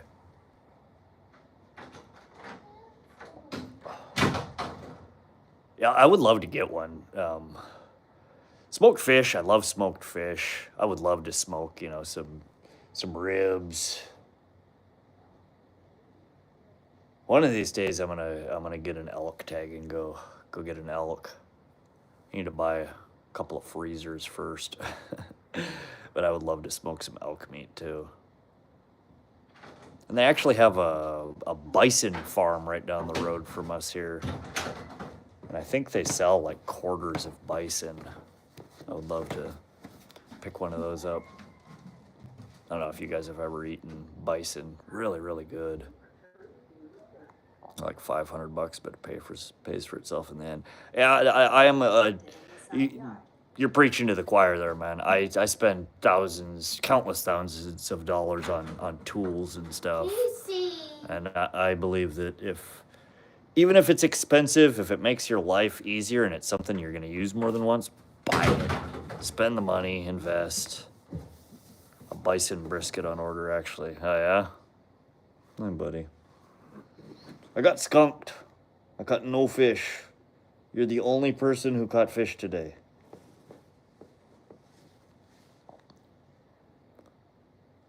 How much do you pay for a bison brisket? I got fancy and got a Blackstone. Walmart messed up. I put the wrong place, so I got one for $70. That's what I grill on. Yeah, that's what she's cooking our ribeyes on right now. My house is a mess right now. It's in rehab, and my kitchen is all taken apart. I don't have a kitchen right now. We've been cooking off the Blackstone for the last year. Instead of fixing my house, I'm fishing. You can see where my priorities are. Smoked corn on the cob, life-changing. Man, you're making me so hungry. I've been starving all day. And also, are you supposed to not to smoke? Will you quit with the smoking? Yes, I told you to. At some point, I need to quit smoking. Today is not the day I'm quitting smoking. So can we please stop talking about that? Okay. 20-pound bison brisket, $280.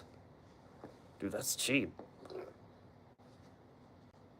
Oh, what is this? Man, what is that? That's the battery that I use for my camera. What does that do? Never cook steaks. See, I don't ever actually, and it's kind of weird because I have a Blackstone, which is a flat top grill. I never cook on the grill itself, unless it's like my asparagus I wrap in tin foil or aluminum foil. No, it's not a toy, please. I'm trying to think about it by moving. You don't just think about it with your eyes, not your fingers. I never cook directly on the grill. Like, I don't cook eggs and bacon on the grill. I have a couple of nice cast iron pans, my camping pans, that I throw on the grill, and I cook out of those mainly, and anything that would go on the grill is always wrapped in foil. So, asparagus, baked potatoes, any kind of veggies, broccoli, fish. I don't cook the fish in my cast iron. Bugs in here now. It's summertime, the bugs are hatching, there's lots of bugs in here. Yeah, I never cook on the grill itself. I prefer cooking in cast iron. But I don't know, I'm weird. I don't cook on directly on the cooktop. I always throw a pan on or foil down. Bacon burgers. Oh, that sounds so good. Y'all, I'm starving. My tummy is eating itself right now. Y'all are talking about delicious food. I got food at some point in time coming off the grill, and I'm gonna eat like a fat kid. Oh, look at that. Food is coming. Food has arrived.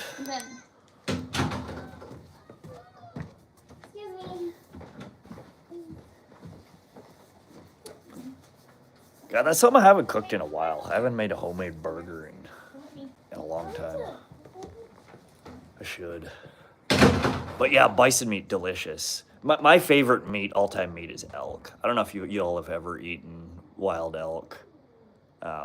Again, I don't like a big bull elk. They're chewy, they're tough. I don't even like a big female either. I typically I would go for a calf. Just like if I shoot a deer, I would go for a Bambi. A calf elk is the size of, a large deer, so.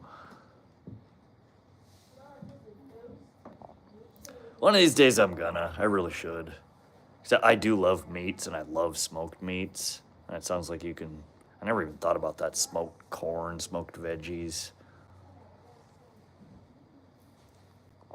Elk and venison are two of my top favorite meats. Yeah. I prefer elk much more than I like venison, but venison I will eat. Again, if it's Bambi and it's a whitey, I will eat that. I will eat the shit out of that. You don't even that's one of those that you don't even need a knife. You can just cut it with a fork. Like it's just so tender.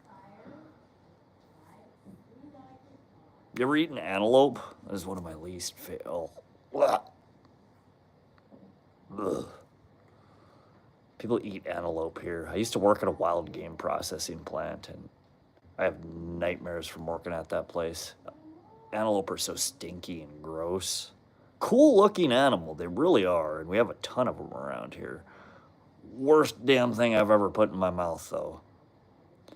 Tough, gamey. It's like a weird.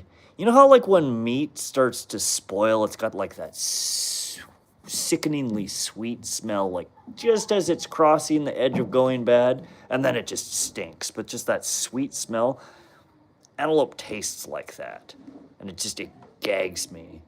And I just know from working at the wild game processing plant, like normally you skin a deer, you skin an elk, some of the hair falls out. Antelope, you touch, you look at the damn fur and it falls out. Like you just pull out chunks of it, and it's oily and greasy and just stinky.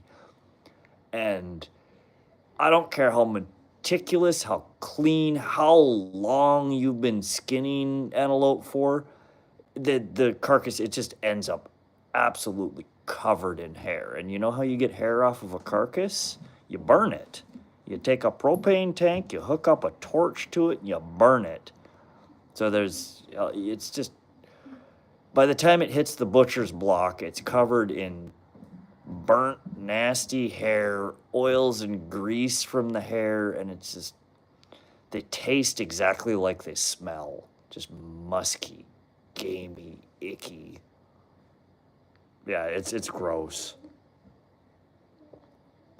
Like when I was younger, I contemplated hunting them until I started working at the game processing plant, which I worked there for a few years when I was like, all right, I was young. I was like 17, 18 years old. I would never shoot an antelope, ever.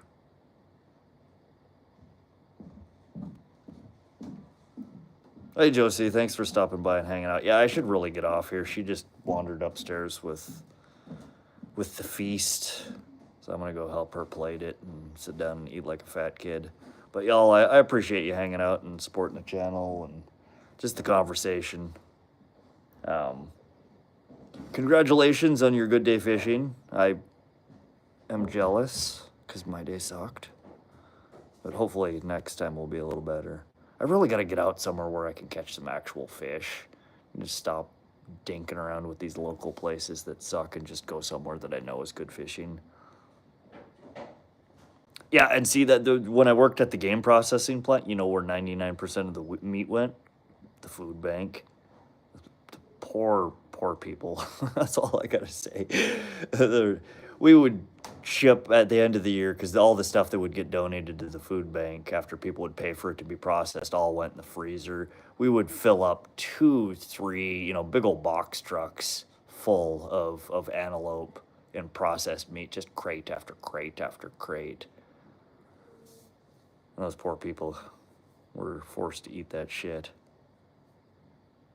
They have some of the coolest looking horns out of any North American species. But again, I'm not a trophy hunter. I ain't gonna kill that shit. I know, Josie. I'm just whining. It's all right. I've been fishing long enough that I know skunks happen, and sometimes you get in a rut, and one of these days the fish, the switch is gonna flip, and they're gonna be on, and I'm gonna be catching them, banging them out. Yep, no, you can't eat the antlers. Who's up there? They do have cool antlers, though. I like the big ones are really cool. And then some I didn't actually realize here until recently that the horns on an animal don't mean male. I never realized that. That the female cows can get horns. Female antelope can get horns. Normally, like the female antelope, they get these little devil horns. They're just these little nubsies. Hey, you had it on the line. That's closer than I got today.